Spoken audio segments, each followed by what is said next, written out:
The house was still full of people when I went upstairs.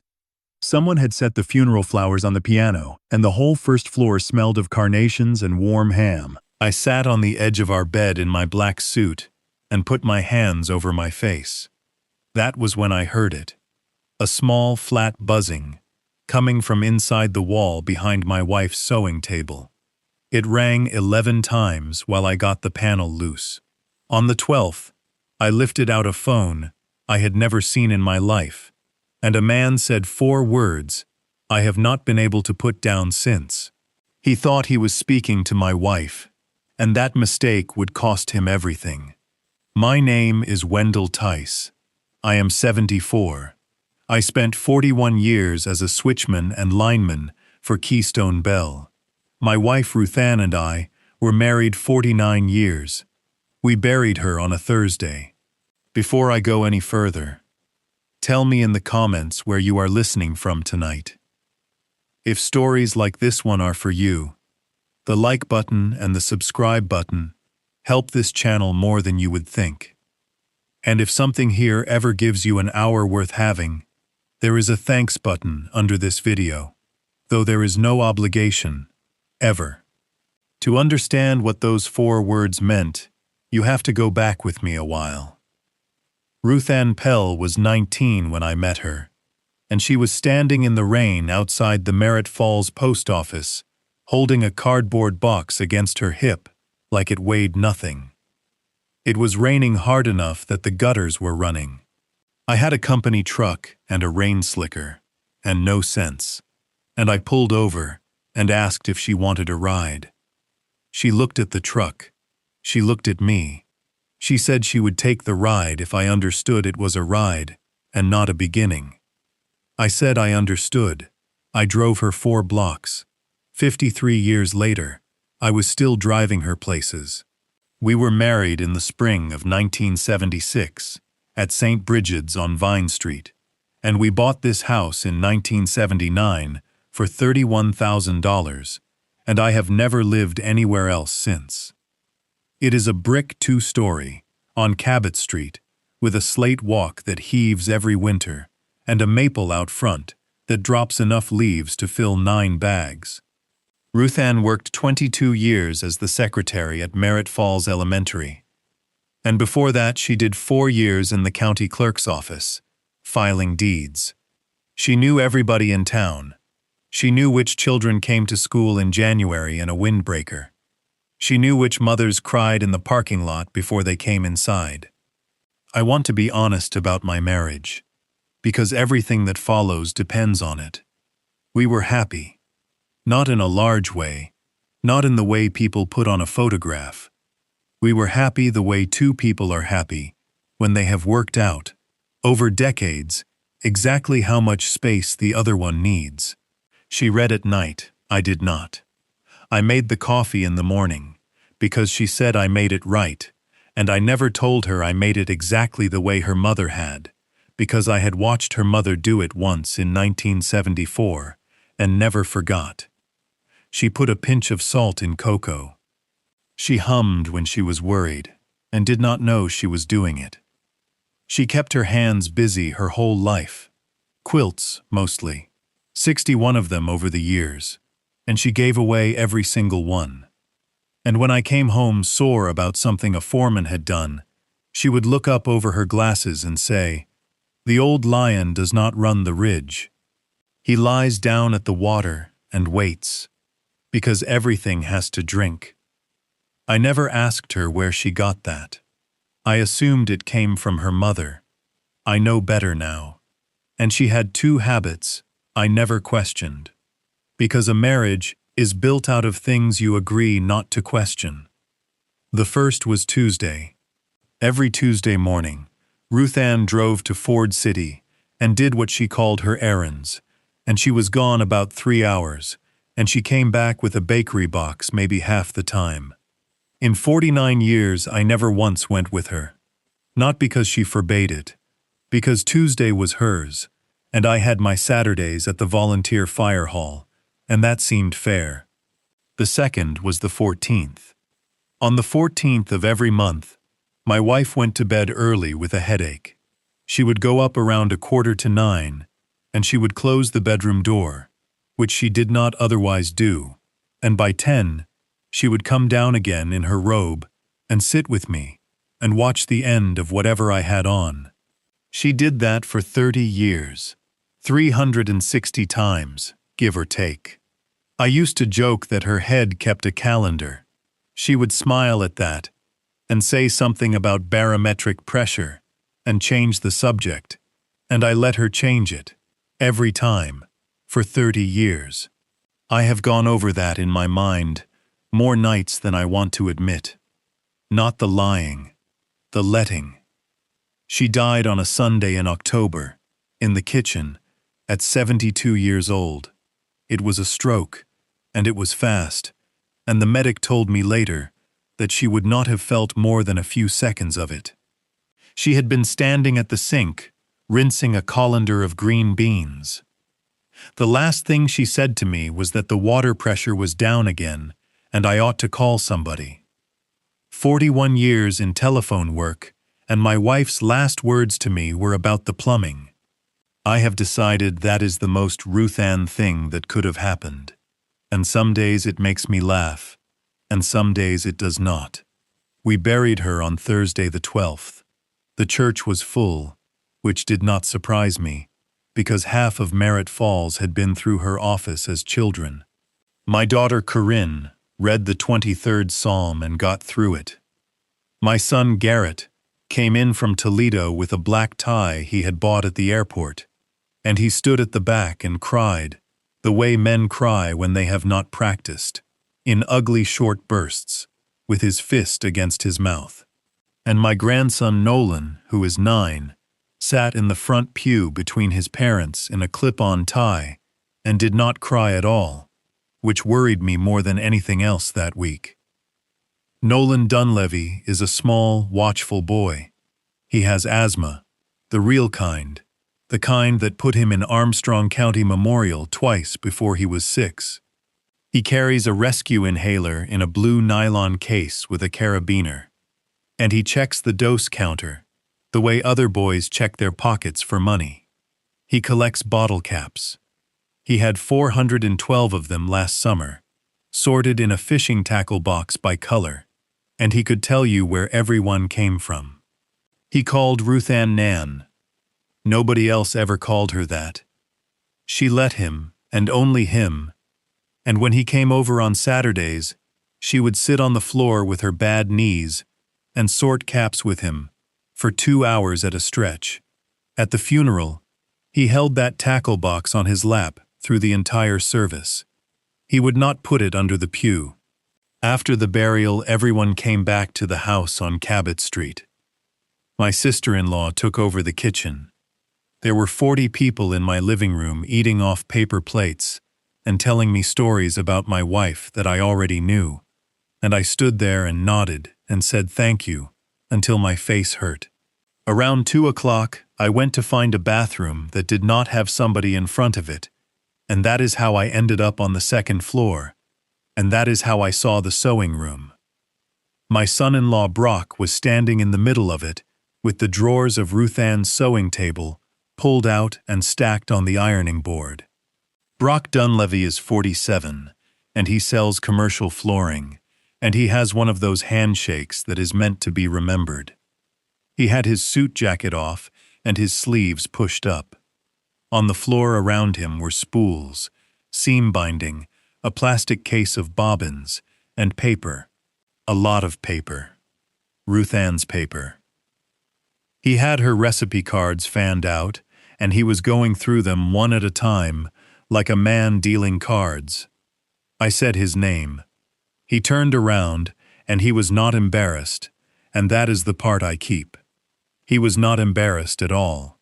He said, "Oh, hey, Wendell." And he said it easy. And then he said, "Corinne asked me to find the homeowner's policy, and I figured Ruth Ann kept the paperwork up here." I stood in the doorway. I told him the homeowner's policy was in the gray file box in the basement, in the same place it has been since Reagan, and that my wife had been in the ground for 2 hours.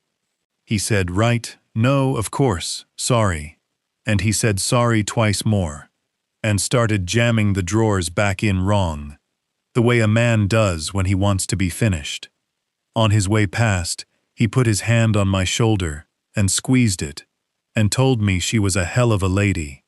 Downstairs, later, I went into the pantry to get another sleeve of cups. Ruth Ann kept her Christmas money in a chock-full-o'-nuts coffee tin on the second shelf, behind the cornmeal. She had done that since the 80s. Every year from January, she put in what she called stray money, and by December, there would be enough to do the grandchildren properly and buy a ham. I did not count it. It was not mine to count. But I picked it up that afternoon, because it was in front of the cups, and it came up light in my hand, and I knew before I got the lid off. There were 2 singles in it, and a rubber band. The last time I had moved that tin was the 3rd week of September, when I was looking for the good vanilla, and it had been full enough that the lid sat up. I put the tin back on the shelf, and took the cups out, and refilled the urn, and shook 11 more hands. I did not say a word to anybody, and that was not strength. It was that my wife was dead, and I had nowhere to put a second thing. By 4, the house was clearing. Corinne stayed to do dishes, and Brock took Nolan out to the truck to wait, which I noticed, because the boy wanted to stay. My daughter stood at my sink with her mother's apron on and her hands in the water, and told me she would come by Saturday. Then she went, and Garrett went to his hotel, and it got quiet, the way a house gets quiet when it has had 40 people in it, which is not quiet at all. It rings. I went upstairs to lie down. I did not change out of my suit. I sat on the edge of the bed on her side, because that is where you sit, and I put my hands over my face, and the wall began to buzz. It was behind the sewing table, low, about a foot off the baseboard. There is a wall panel there, 8 inches square, that I put in myself in 1988, when I ran a second line up to the sewing room, so Ruth Ann could have a phone that did not tie up the kitchen. It is a plain, painted access door with 2 flathead screws. I have opened it maybe 4 times in 37 years. The buzzing was a vibration against drywall, and I knew what it was before I got there, because I have spent my life listening to equipment. It was a ringer, not a bell, a motor. I got a dime off the dresser and turned both screws. Inside the wall, sitting on the cross brace next to my own spliced pair, was a black flip phone in a sandwich bag with the bag folded under, not sealed. Beside it was a wall charger with the cord wound in a figure 8 and the plug end pushed into an outlet box I did not remember installing. The phone was a Motorola, the kind everybody had around 2003, and the plastic on the hinge had gone amber, the way that plastic does. It was lit up. It was ringing. On the little outside screen, where a name goes, there was no name and no number. There was 1 character. The numeral 14. It rang the 11th time while I was working the second screw. I want to tell you that I thought it through. I did not think anything. My wife had been dead 4 days, and something in my wall was ringing, and I flipped it open and put it against my ear. There was a hiss on the line, and under the hiss the hollow sound of a room with hard surfaces.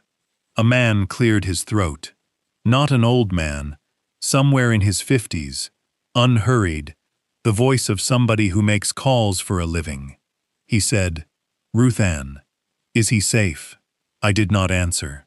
I could not have told you my own name. The hiss went on for about 4 seconds. Then the man said, in the same even way, "All right," and the line dropped. I sat on the floor of my wife's sewing room in my funeral suit, with a phone in my hand that I had never seen, and I looked at the numeral on the screen, and I understood 2 things at once. The first was that whoever that was would call again. The second was that he had asked the question the way you ask a question you have asked many times before. Is he safe? I sat there until the hall light came on by itself at 6. On the timer she set. Here is what a man who has done my job for 41 years does with a strange telephone. He does not call anybody. He treats it like a piece of equipment and documents it, because equipment lies, and records do not. I took the phone down to the kitchen table with a legal pad, and I wrote down what I had. Motorola V-Series flip, gray-black, screen scratched in an arc, where it had ridden against something. Battery at 2 bars. Prepaid, no carrier logo. Under the battery, the electronic serial number, which I copied out twice because my hands were not steady. Then the menus. The contact list had exactly 1 entry, and the entry had no name. It was stored as the numeral 14, and the number under it began with a 724 area code and a prefix I knew, because I had worked that switch. It was a Merritt Falls prefix. Whoever called my wife on the 14th of every month was calling from a number that lived in my own exchange. The call log had been cleared, not just the recent list. Cleared to 0, missed, received, dialed, all of it, which is a thing you have to choose to do. And in the drafts folder of the messaging menu, there was 1 saved message, never sent, 4 words long, with a date stamp from June of 2009. It said, "Tell her I'm sorry." No apostrophe. Ruth Ann never wrote without an apostrophe in her life. My wife could not send a grocery list without punctuation. Whoever typed that was not her. I want to say plainly what I believed that first night, because I was wrong, and I think it matters that you know I was wrong. I believed my wife had a man. I sat at my own kitchen table at 9 o'clock on the day I buried her, and I did the arithmetic of a jealous fool. 30 years of headaches on the 14th, 3 hours of errands every Tuesday, a phone hidden in a wall by somebody with a screwdriver and a plan, a voice asking after somebody named he, and a message from 2009 from a man who was sorry. I went to the sink and put both hands flat on the counter and stayed there a long while. Then I put the phone in my shirt pocket and went to bed in my suit, and around 3 in the morning I started thinking about it as a circuit instead of a marriage. And that is the only reason I am still here to tell you any of this. Because as a marriage, it made no sense. But as a circuit, it had a shape. Let me tell you a little about what I did for a living, since it is going to matter. I hired on with Keystone Bell in 1972 as a cable splicer's helper. That means I spent 2 years in a hole in the ground with a lead pot and a man named Sonny Kreider, who did not speak before 10 in the morning. I made lineman in 75, and in 1983, they moved me inside, to the central office on 2nd Street, as a switchman. The central office is the building nobody looks at. 2 stories, brick, no windows on the upper floor, a loading door in the back. Inside it there was a room 110 feet long, full of frames. And on those frames, every telephone line in Merritt Falls came to rest, 1 pair of copper wires at a time, each one jumpered from the outside plant to the switch by a man with a wire wrap gun. I knew this town by its wire. I could give you the cable, and pair for the elementary school, the fire hall, the Elks Lodge, and about 300 houses. When they cut the old switch over to digital, in 1990, I stayed. I learned the new machine, and the new machine kept records, which the old one never did in any useful way. Every call that goes through a switch generates a record. Time, duration, originating number, terminating number, and, in the trunk records, which physical path it took to get there. In the business we called them the tapes, For years after there were no tapes. I retired in 2013. They gave me a clock. It runs fast. So at 3 in the morning, I stopped asking who my wife was sleeping with and started asking a question I actually knew how to answer. Where does that number live? In the morning, I called Dutch. Dutch Faunestock is 81 years old, and he was my supervisor for 9 years and my friend for 40. He lives out past Dunkard Ridge in a ranch house with a metal shop behind it, and he has never in his life thrown out a piece of paper that had a number on it. When they closed the 2nd Street office as a staffed building in 2016 and turned it into a lights-out site, Dutch went in with a hand truck on the last day and, in his words, rescued the library. Route maps, cable records, trunk group assignments, going back to 1964. 11 filing cabinets of it, out in the shop under a tarp, because his wife would not have it in the house. He answered on the 2nd ring and said, "Wendell, I was going to come by. I did not want to crowd you." I said, "Dutch, I need to look something up, and I need you not to ask me why yet." There was a pause about 2 seconds long. Then he said, "Come out. I will put the coffee on." The shop smelled like cutting oil and old paper. He had a kerosene heater going, even though it was only October. He cleared a workbench and I put the phone down on it, and he looked at it for a long moment and did not touch it. He said, quietly, and with more care in his voice than I was ready for, "Whose is it?" I said, "It was in my wall." He nodded once, the way you nod at a fault reading you do not like, and he said, "All right, give me the number." I read it out. He wrote it on the back of an envelope and went to the 3rd cabinet from the door, and he was in there, maybe 6 minutes, and he came back with a green ledger sheet with a punched edge, the kind we used before everything went on a screen. He put his finger on a line. He said, "That is not a residence." The prefix and the last 4 digits had been assigned in 1994, and the service address in the record was Merritt Falls Transit Terminal, 3rd and Vine, and the class of service code was one I had not seen in 20 years. It was a payphone. I sat down on a milk crate. Dutch said, "And here is where it gets funny." He turned the sheet over. There was a 2nd entry, in a different hand. In February of 2003, the number had been ported out to a reseller called Allegheny Line Services, which he said was 2 men and a rack in a strip mall in Butler, and they went under in 2011. And when a reseller like that goes under, the numbers get picked up in a block by whoever buys the paper. He said, "Somebody moved a payphone number onto a cell phone. That takes doing. That is not something a person does by accident, and it is not something you do to hide. You do that to keep a number alive." I said, "Why would anybody need a payphone number to stay alive for 30 years? Dutch looked at me over the top of his glasses. He said, "Because somebody out there only knows that one number and cannot be told a new one." I said, "Dutch, a payphone does not answer for anybody. Who was picking it up in 1995? He went back to the sheet and ran his thumb down the right-hand column and made a small noise in his throat. He said, "Nobody was.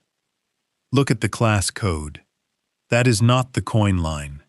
That is the spare pair at the same address with a remote forward sitting on it.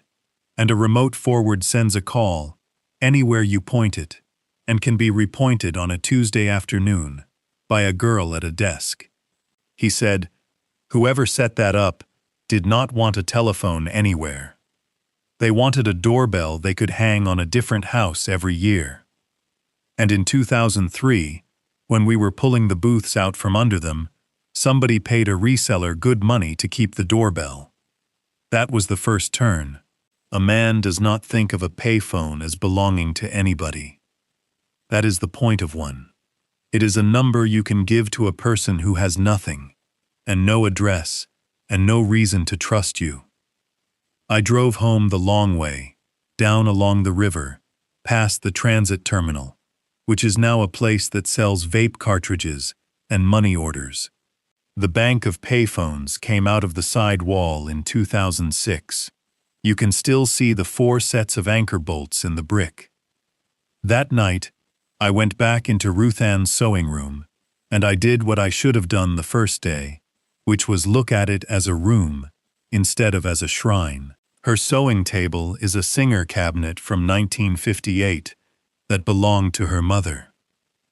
The machine drops down into it on a hinge. I lifted the machine up out of the well, and underneath, taped to the underside of the cabinet floor with the brown paper tape she used on quilt backings, there was a flat parcel wrapped in a piece of muslin. Inside the muslin was a composition notebook. Black and white marbled cover, the kind they sell at the drugstore for $1. The spine had been repaired twice with cloth tape. I sat down in her chair and opened it. There were no sentences in it. There was no name.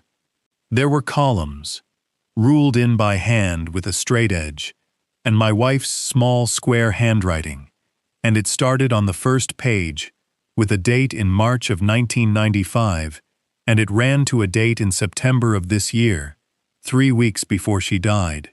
The columns were these: a date, 2 initials, a county, and 1 word in the last column, which was either safe or moved. There were 300 and some rows in it, and I counted them twice, but there were only 61 sets of initials in the whole book, spread across 30 years and 11 counties, and beside most of them, the word safe, written over and over in a hand that got a little shakier toward the end, but never got careless. At the top of the first page, above the columns, before anything else, there were 3 characters: JK, start. 2 nights after I found that book, on the 14th of October, at 6 minutes past 9 in the evening, the flip phone rang on my kitchen table. I did not answer it. I sat 4 feet from it with both hands flat on the wood and let it ring, because I had nothing to say and no idea what saying the wrong thing would cost. It rang 14 times and stopped. It rang again at 11 minutes past and stopped, and then it did not ring for a month. I wrote it on the legal pad under the serial number. The 14th, 10 past 9. And it told me one more thing that I did not like at all. The call I took on the day of her funeral had not come on a 14th. It came on the 12th, 2 days early, which meant that whoever placed it had not been going by a calendar that afternoon. He had been going by an obituary. I read that notebook 11 times over the next 4 days. I read it the way you read a meter you do not believe. 61 people then. The first row was dated the 14th of March, 1995. Initials SN County, Armstrong. Then, 2 rows down, SN again, but this time the county was Erie, and the last column said moved. Then SN in Erie again with safe. Then, a year later, SN in a county I had to look up, Sandusky in Ohio, and after that, SN never appeared again. Whatever SN was, it went west and it stopped. The rest behaved the same way.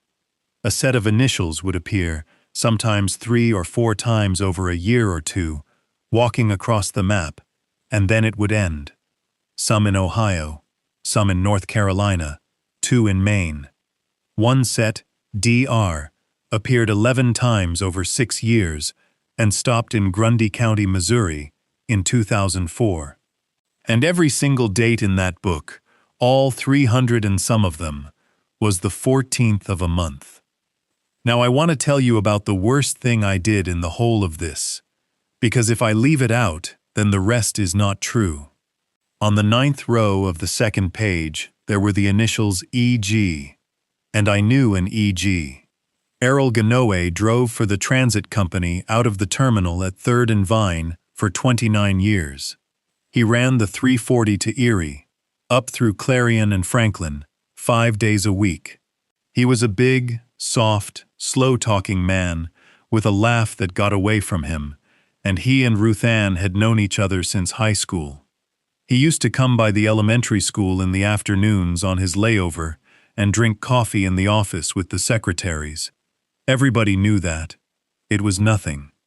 Except now I had a payphone at the bus terminal, and a notebook full of counties, and a man who had been sorry in 2009, and Errol Ganoe had died of a heart attack in 2011. I sat with that for one day, and I got up on the second day and drove to Doreen Ganoe's house on Sumner Avenue, like a man going to a fight. Doreen is 78. She had been at my wife's funeral 6 days before. She had brought a chicken and rice casserole in a dish, with her name on masking tape on the bottom, and that dish was still in my sink. She opened the door, and her face did the thing a widow's face does when another widow's husband is on her step, which is soften, and she said, "Wendell, honey, come in out of that wind." I did not go in. I stood on the step, and I took the notebook out of my jacket, and I held it up, and I asked her, in a voice I did not recognize, how long her husband had been seeing my wife. I am 74 years old, and I have never said anything worse to anybody. Doreen did not shout at me. That is the part I cannot get past. She looked at the notebook, and then at my face, and she stepped out onto the step with me, in her house shoes in 40-degree weather, and she pulled the door shut behind her, so her grandson would not hear. She said, "Wendell, sit down on the glider, before you fall down." I sat down on the glider. She came back with 2 mugs of tea I did not want, and sat down beside me, and said, "Errol did not touch your wife. Errol had a bad heart from 1991, a wife he was scared of, and no imagination at all. God rest him." Then she said, "But he did do something for her, and he never told me what it was, and I asked him twice." I said, "What do you mean?" She said, "Twice a year, maybe 3. Your Ruth Ann would call in the evening and ask for Errol and say the name of a town, and Errol would say, 'All right,' and hang up and do the 340 run the next day, like always. And he would come home and not eat." She said, "Once, in the 90s, he came home and sat down in that chair, right inside the door with his coat still on, and he cried. And I said, 'Errol, what in the world?'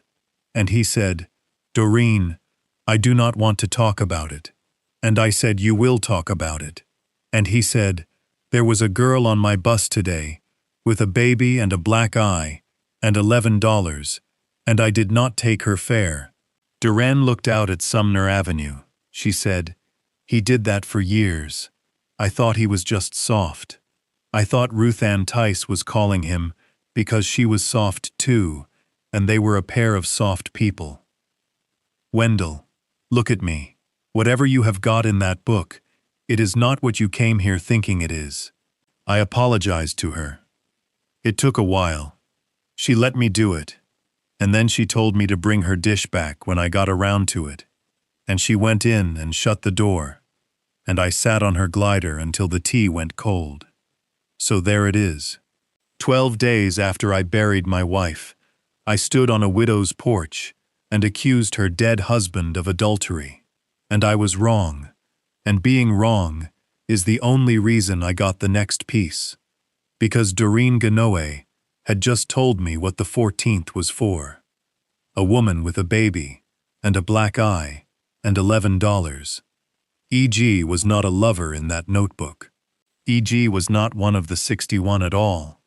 I checked the row again when I got home. The date was the 14th of May, 1997, and the county was Erie, and the last column said moved, and I had assumed the initials belonged to a man because I had wanted them to belong to a man. They belonged to whoever got on the 340 bus. Now, while all this was going on, my grandson was falling apart, and I was too busy being a detective in my own house to see it. Corinne brought Nolan over on the Saturday after the funeral, like she said she would. She had that brittle brightness people get in the second week, where they talk fast about the gutters. She made me a list of things to do about the estate. She cleaned out the refrigerator without being asked, and threw out a jar of Ruth Ann's bread and butter pickles, and I said nothing about it, and I have thought about that jar more than a grown man should. Nolan went straight up to the sewing room. When I came up, he was sitting on the floor where Ruth Ann used to sit, with his tackle box open, and he had the caps out in lines by color, the way she taught him, and he was not sorting them. He was just moving one from the end of a line to the front, and then back. I sat down on the floor across from him, which took me a minute and a half and made a noise. I said, "Hey, bud." He said, "Pap, is a person still a person after?" I said, "I think so."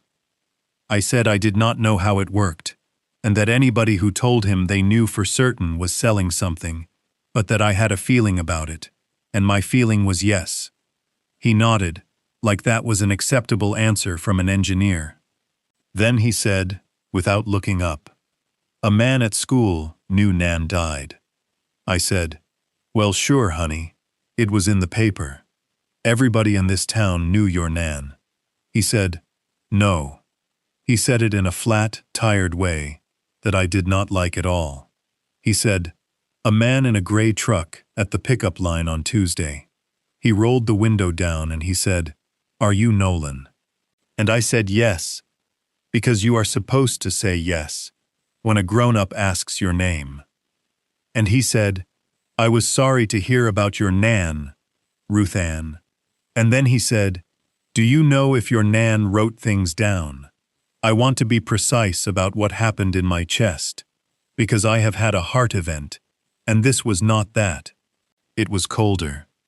It is the feeling you get up a pole in an ice storm when you hear the crack." I kept my voice level. I have kept my voice level in worse places than a sewing room floor. I said, "What did you tell him, bud?" Nolan said, "I said I did not know, and then Miss Prevost came out with the cones and he drove away." I said, "What color gray?" He thought about it seriously, the way he does. He said, "Like a nickel." And it had a black thing on the back window, a sticker, like a fish, but not a fish. And the license plate was Pennsylvania, and the first three were 7-4-K. 412 bottle caps sorted by color. Of course he had the plate. I said, "Did you tell your mom and dad?" And he said yes, and something went across his face, and he went back to moving the bottle cap. I said, "What did they say?" Nolan said, "Mom said I probably heard it wrong." And then he said the thing that changed the shape of the whole month for me.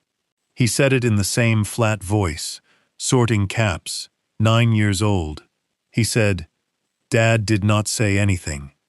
Dad went out to the garage and stayed out there." I did not sleep much that night either, but for the first time in 2 weeks, it was not grief keeping me up. Grief is a weight. This was different. This was current. On Monday, I called Rich Schaefer, who is retired out of the state police barracks at Kittening, and who I have known since we were both on the fire company, and asked him whether a partial plate could be run. He said, "Not by me, Wendell, not anymore." Then he asked why. I said I would tell him when I had something worth his time, and he said that was fair. So I did it the slow way. I drove a nickel-gray pickup with a decal on the back glass, plate starting 7-4K. Merritt Falls is not a big place. 2 grocery stores, 1 hardware, 1 diner that opens at 5 for the gas company crews. In 4 days I found it twice, both times parked, both times empty, both times within a block and a half of my daughter's street. The decal on the back glass was not a fish. It was a stylized bird of prey, with the wings swept back, and under it, in small letters, 3 words, Preble Asset Recovery.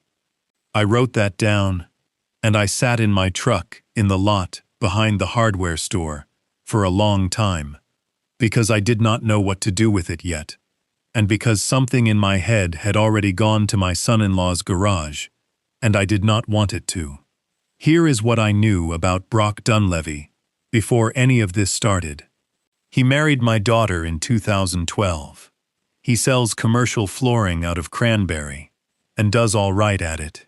In the years when people are building, he talks about money more than a man ought to. He bought a boat in 2019 and sold it 2 years later, and would not say why. He has never once, in 13 years, asked me a question about my life. Ruth Ann did not like him. She never said so.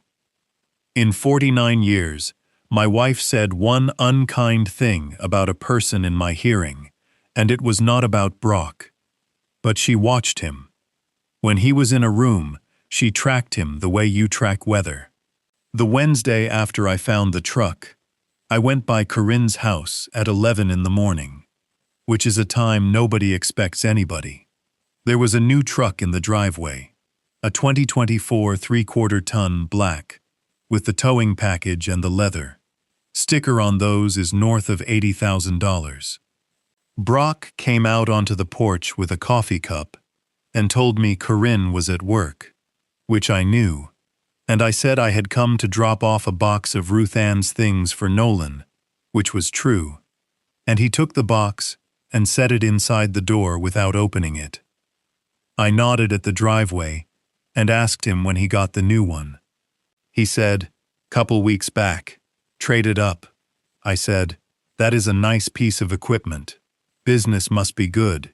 And Brock Dunleavy, who has never in his life been able to leave a compliment alone, said, "Well, we had a good 3rd quarter, and I got out from under some things." Out from under some things.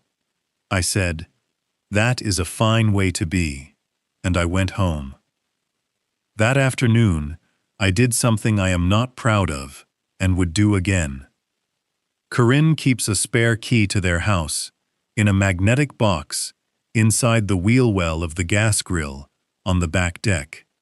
She has kept it there since the year they moved in, and she told me about it in case of emergencies, and I decided that this counted, and if my daughter ever asks me, I will tell her the truth, which is that I let myself into her house on a Wednesday afternoon and went into her husband's garage.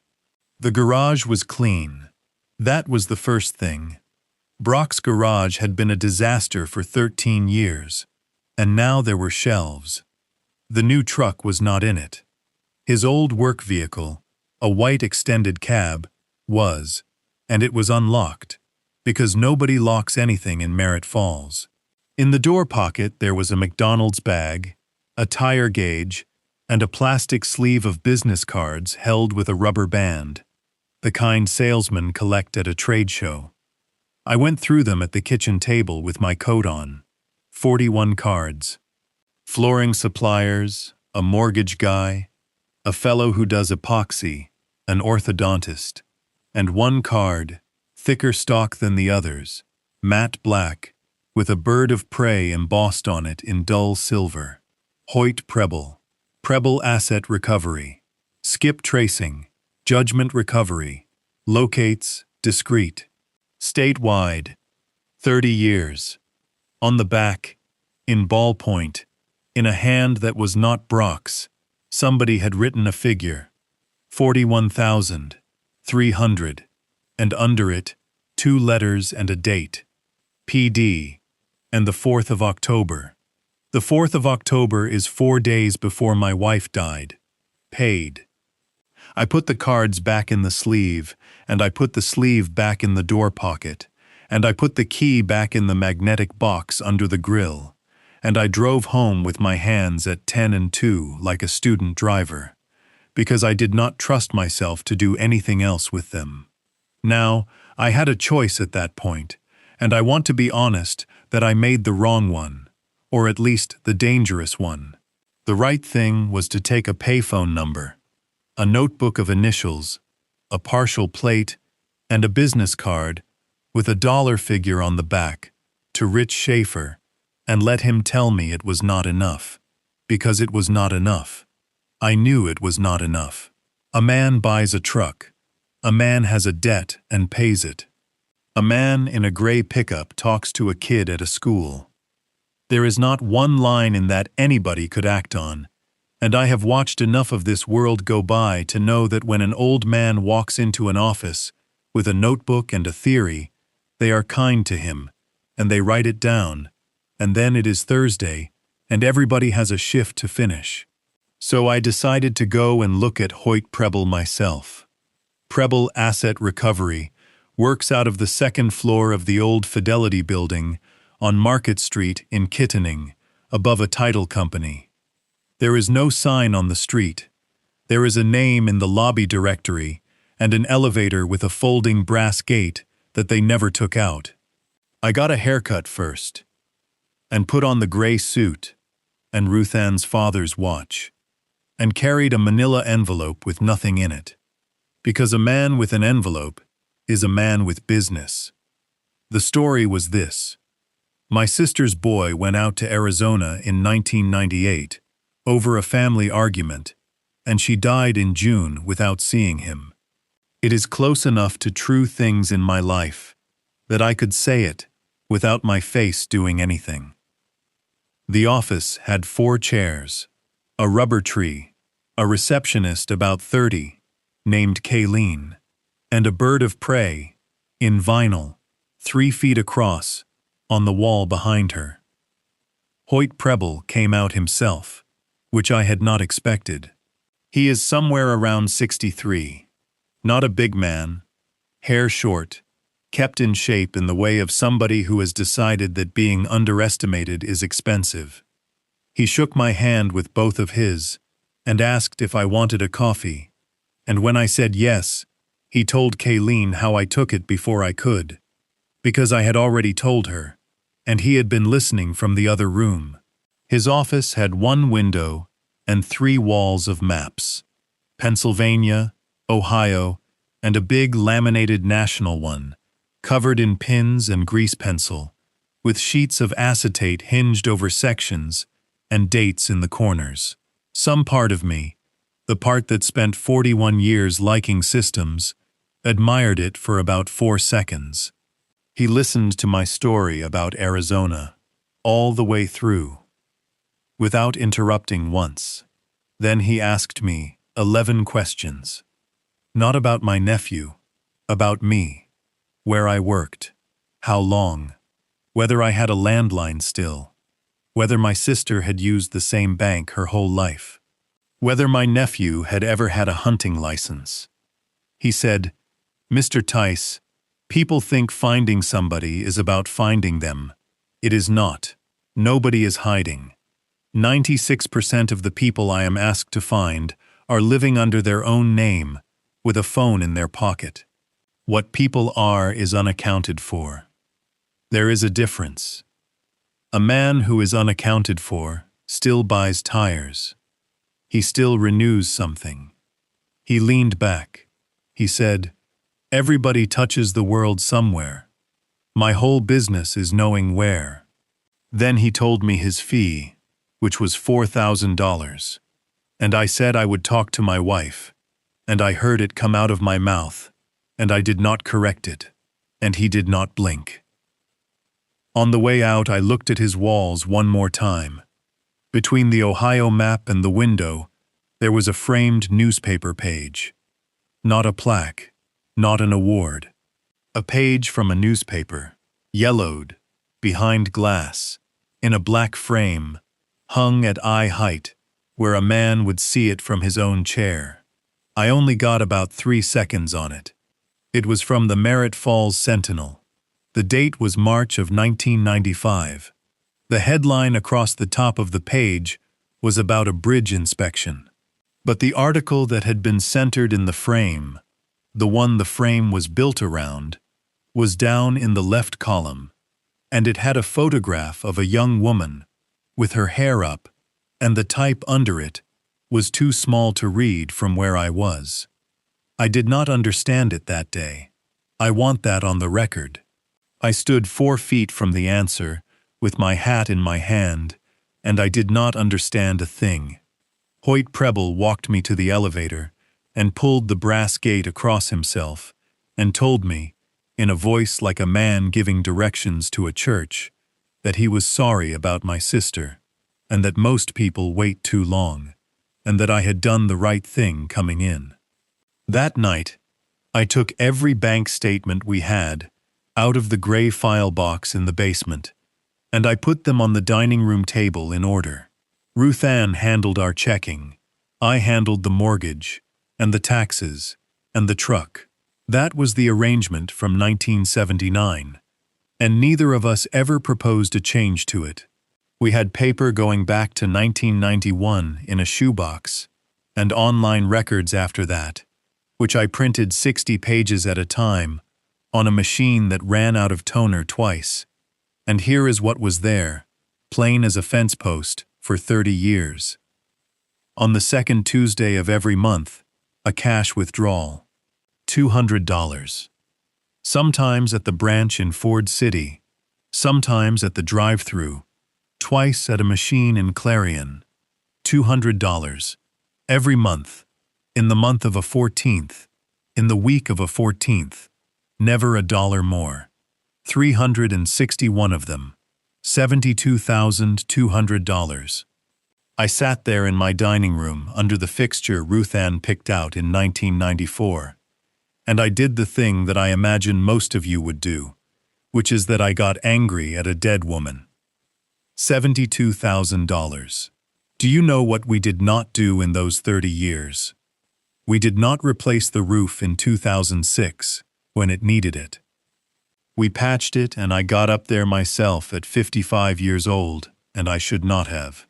We drove a truck with a bad rear main seal for 4 years. Corinne went to community college for 2 years before she transferred, and she has never once said a word about it. And my wife had $72,000 going out the side door, 200 at a time. I decided it was blackmail. That was my second wrong theory, and I held it for 6 days, which was longer than I held the first one. It fit, if you did not look at it hard. Somebody had something on my wife. Somebody had had it since 1995. He called on the 14th to remind her he existed, and she paid $200 a month for 30 years to keep him quiet. And now that she was dead, the machine had rolled straight on to the next generation, and it had rolled through my son-in-law, who had a debt, and it had rolled up to a gray truck at a school pickup line where my grandson was standing in his coat. It was a clean theory. It was wrong. But it was the theory that made me stop being careful, and I need you to understand the state of mind I was in on the 13th of November, because on the 14th, I made a mistake that cost me almost everything. 2 things happened. First, the Monday of that week, Corinne called me at 4 in the afternoon, and her voice was wrong. Nolan had had an attack at school, a real one, at recess, on a cold day, the kind where he goes gray around the mouth. The school nurse got to him with the emergency inhaler out of the office, and he was all right, and they did not have to transport him. But his own inhaler, the one in the blue nylon case that he clips to his belt loop, that he has carried since he was 6, that he checks 4 times a day, was not in his backpack. Corinne said, he swears he put it in. She said it the way a tired mother says it, half apology. I said, Corinne, when did he see it last? She said, Dad, do not do this. I said, when? She said, Sunday night, on the kitchen counter, and Brock had said he would put it in the bag. There was a long pause on the phone, and my daughter, who is not a stupid woman, who has never been a stupid woman, said, in a small voice, "Do not make this into something." The second thing was the 16th row of the notebook. I had gone over those pages so many times by then that I could have recited the counties, but I had never gone back to the top of the first page, to the line above the columns, because it was not part of the table. JK. Start. Not a set of initials in the ledger, something before the ledger. It took me 2 evenings with an old county phone directory and a library computer to work out that there was a Junie Kilbride who had been a dispatcher for Armstrong County Emergency Services from 1976 to 2002, and who had received a citation in 1988, and who had moved to Warren County sometime after she retired. Junie, JK. And the first row of that notebook was dated 11 days after a thing I could look up in the Sentinel archive, which I did, on microfilm, in the basement of the Merritt Falls Library, with a woman named Pauline showing me how to thread it. On the 3rd of March 1995, at 2:40 in the morning, the County Dispatch Center took a call from a phone booth at the transit terminal at 3rd and Vine. The Sentinel item was 4 inches long. A 24-year-old Merritt Falls woman had been treated at Armstrong County Memorial for injuries and released. No charges were filed. The item did not name her, because in 1995, they did not. 2:40 in the morning, a phone booth, a dispatcher, and 11 days later, my wife opened a composition notebook. I did not have it yet. I want to be clear.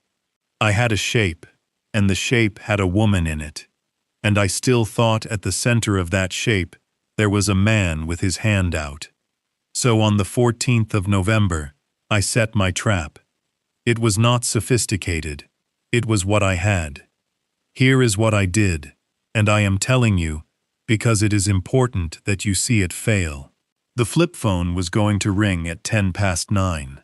I knew that now, because I had gotten hold of the incoming call history from the prepaid carrier by calling their business line and being an old man who was confused about his late wife's account, which took 90 minutes and 2 supervisors, and which produced 14 months of records. 9:10, the 14th, every month, within 4 minutes either way, going back as far as they had. I set up in the sewing room. I had a cassette recorder from 1991 with a suction cup pickup, which is the same rig I used to record fault tones off a butt set, and it works fine, and it does not need an app. I had the flip phone on the sewing table on speaker, at the lowest volume, and I had one more thing, which was the extension. The second line I ran to that room in 1988 was still terminated in the wall, and in the closet, I still had a lineman's test set, a butt set, the orange one with the alligator clips, that I have owned since 1984. My idea was simple. If I could get him talking, I would have him on tape, and I wanted him talking, so I was going to say the only thing I had, which was that Ruth Ann was dead. At 9:06, the little screen lit up with the numeral 14. I let it ring twice. Then I flipped it open, and I did not say hello. The hiss, the hard-surfaced room. The man said, "Ruth Ann, is he safe?" I said, "Ruth Ann Tice passed away on the 8th of October. Nothing. 4 seconds. 5. Then he said, "I am sorry to hear that." And he said it well. If you have spent your life on a phone, you learn to hear when somebody is reading a face they cannot see. And that man was reading me. He said, "Who am I speaking with?" I said, "Her husband." He said, "Mr. Tice, then." And he let my name sit there for a second, so I would know he had it. I said, "I have her book." That was the mistake. Not the biggest one. But that was me getting greedy. He said, "Do you?" And then he said, in the mildest voice you can imagine, Mr. Tice, I want you to listen to me carefully, because your wife would want me to say this. That book is not a keepsake. There are people in it. What you do in the next few days is going to happen to them, not to you. I have thought about that sentence 1,000 times. He was not lying. That is the thing about Hoyt Preble that I want you to understand before we go any further, because it is what made him good at his work for 30 years. He almost never lied. He told you a true thing in a shape that moved you. And I sat there, with my mouth open, and I reached over to the wall, and I clipped the butt set onto the pair. The clip made a noise. The set went off hook. On an old copper pair, going off hook on an extension makes a click and a drop. It is a tiny thing. It is 1/10 of a decibel. On a cell phone, in a sewing room, at 9:10 at night, sitting on a wooden table, next to an open handset, it is a sound. The man on the line stopped talking. He said, one word, quietly, almost to himself. He said, "Ah," and the call ended. I sat in the dark for an hour, with a cassette that had 3 minutes of nothing useful on it, and I told myself it had gone all right. It had not gone all right. It had gone about as badly as it is possible for a thing to go, and I found that out 31 hours later. On the 16th of November, I went out at 8 in the morning to have breakfast at the diner with Dutch, and I came back at 10:30, and my back door was standing open about 4 inches. Nothing was broken. The lock on that door is a 40-year-old Kwikset, and a man who does what Preble's people do does not break anything. They had been through the whole house and been neat about it, and I could still tell, because a man knows the depth his own drawers sit at. The file box in the basement had been put back with the folders in the right order, and the tabs facing the wrong way. My bank statements were squared into a stack on the dining room table, and I had left them fanned. The mattress had been lifted and set down, and the sewing room panel in the wall was open, with both screws set neatly on the sill. The composition notebook was gone. I had it in the Singer cabinet under the machine, taped the same way she had taped it, because I am a creature of habit, and because some part of me had thought that was clever. The flip phone they did not take, because it was in my shirt pocket, where it had been for 5 weeks. I stood in the middle of my wife's sewing room, and I want to tell you what I felt, because it was not fear, not yet, it was shame. 61 people in that book. 61 sets of initials that walked across a map and stopped, and I had taken it out of a wall where it had sat for 30 years, without one soul knowing, and I had told a stranger on a telephone that I had it, and 31 hours later, it was in his car. Then the phone in my pocket rang, and it was Corinne, and she was screaming. Their house had been done too. Same morning, probably the same hour. And Corinne had not been at work. She had been at the dentist and got out early, and she had come home at 9:40 and gone upstairs. The window in Nolan's bedroom was open. The screen was out of it and leaned against the wall of the house in the flower bed. His room was the only room that had been left messy. His tackle box was on the floor, upside down, and 412 bottle caps were all over the carpet, and his bed had been pulled away from the wall. Nolan was at school. Thank God for that. Nolan was at school. And Brock, my daughter told me on the phone while she was still shaking, had been home that morning until about 9, working from the house, and he had gone out to look at a job in Freeport, and he was not answering his phone. I drove over there. Rich Schaefer came out as a favor, in his own truck and a fleece, with his dog in the back, and looked at the screen in the flower bed, and looked at the 4 inches of Primark that was not there, and he told me what I already knew, which was that whoever came in that window came in with a key to the back door, and opened that window from the inside, so it would look like a window. He said, "Wendell, why would somebody do that?" I said, "Because they wanted the boy to know they had been in his room." Rich looked at me for a long moment. Then he said, "All right. Start at the beginning, and do not leave anything out, because you think it makes you look foolish." I told him. It took 2 hours at Corinne's kitchen table. He wrote it in a spiral notebook. At the end, he did not tell me I was imagining things, which I will be grateful for as long as I live, and he did not tell me he could do anything either. He said, "Here is your problem. You have a dead wife's notebook that is now gone, so it does not exist. You have a payphone number that was legally ported. You have a business card in a truck that belongs to your daughter's husband, and I cannot touch it. And you have a man who has never had so much as a citation in 30 years of doing something that is legal right up until the minute it is not." He said, "I believe you. That and $1. Then he said the useful thing. He said, "What you need is not more of what he did. What you need is the one thing he does that he cannot explain." So I went back to the metal shop out past Dunkard Ridge.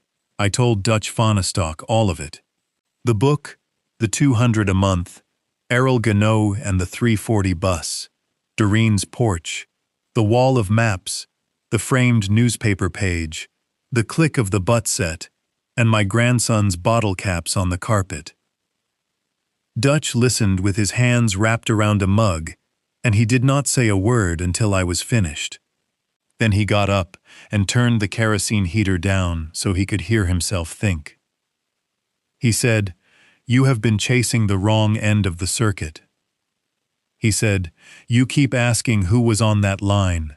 Ask instead where the call came from. Not the number. The number is nothing. A number is a label. Anybody can rent a label. Ask what physical path it took.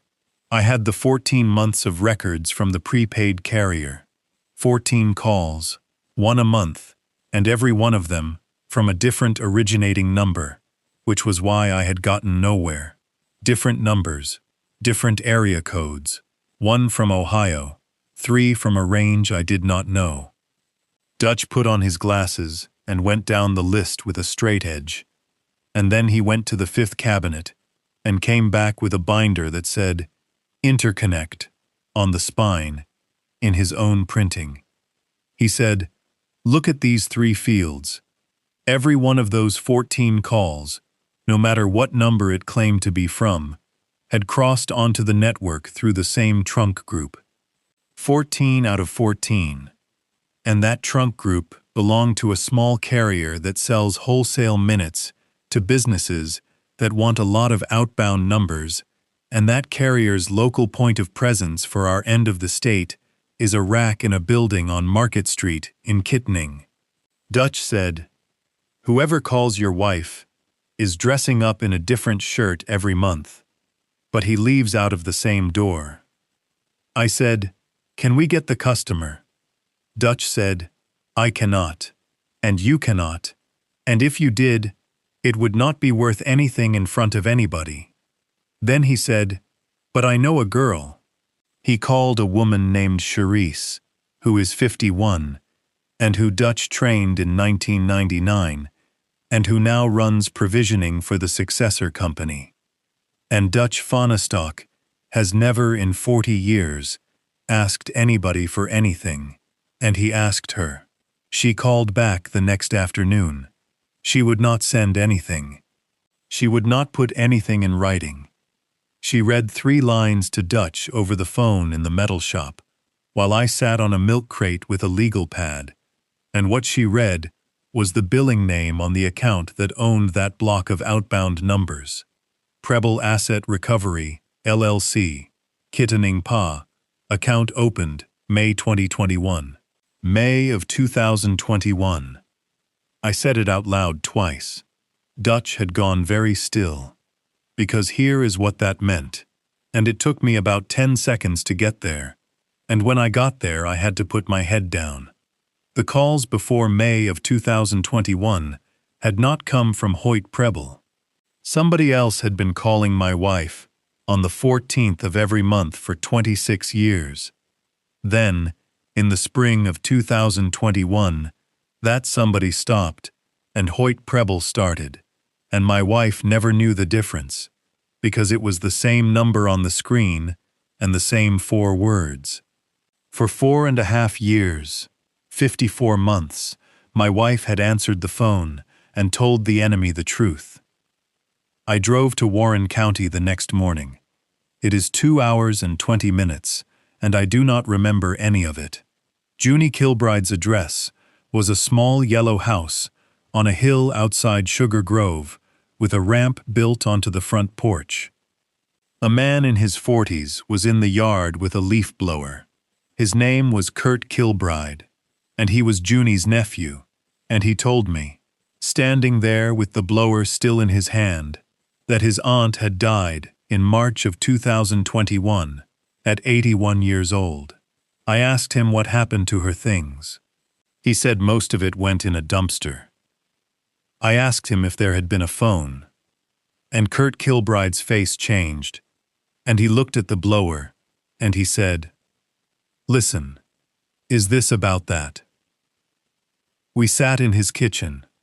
He got 2 cans of pop out of the refrigerator and set one in front of me and did not open his. Kurt Kilbride told me this. I am going to give it to you the way he gave it to me, because he did not make himself sound good, and I think that counts for a little. When Junie went into the hospital the last time, in February of 2021, she gave him her keys and asked him to bring her 3 things from the house: her reading glasses, a blue cardigan, and, she said, the little phone in the sewing basket in the front room. He brought her the glasses and the cardigan, and he forgot the phone.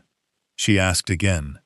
She got upset about it in a way she did not get upset about anything else, and Kurt said that was when he first thought, well, she is going. Because his aunt Junie was the calmest woman in 4 counties, and she had spent 26 years on a headset talking people through the worst night of their lives, and she was in a hospital bed crying about a $9 telephone. She died before he brought it. Then, he said, in April, a man called him. Polite, said he had worked with Junie years ago at the county, said he was calling about a personal matter, said Junie had held on to something of his, an old phone, and he would like it back, and he understood it was an imposition, and he would be glad to pay $100 for the trouble. Kurt said he told the man he would look. He said the man called back a week later and made it $500. Then he said, and he set it to the table, and the 3rd time, it was $3,000. I asked him what he did. He said he sold his dead aunt's telephone to a stranger for $3,000 in cash in the parking lot of a Sheetz on Route 6, and he said, and I have never told my wife, and he was crying by then, 45 years old, with a leaf blower in the yard. He said, I did not know it was anything. I thought it was an old man being sentimental. Mister, it was a flip phone. It was a flip phone in a sewing basket. I sat there, and I thought about my own wall panel and my own 2 flathead screws, and I did not have one word of judgment in me. He had done exactly what I had done. He had not looked at the small thing.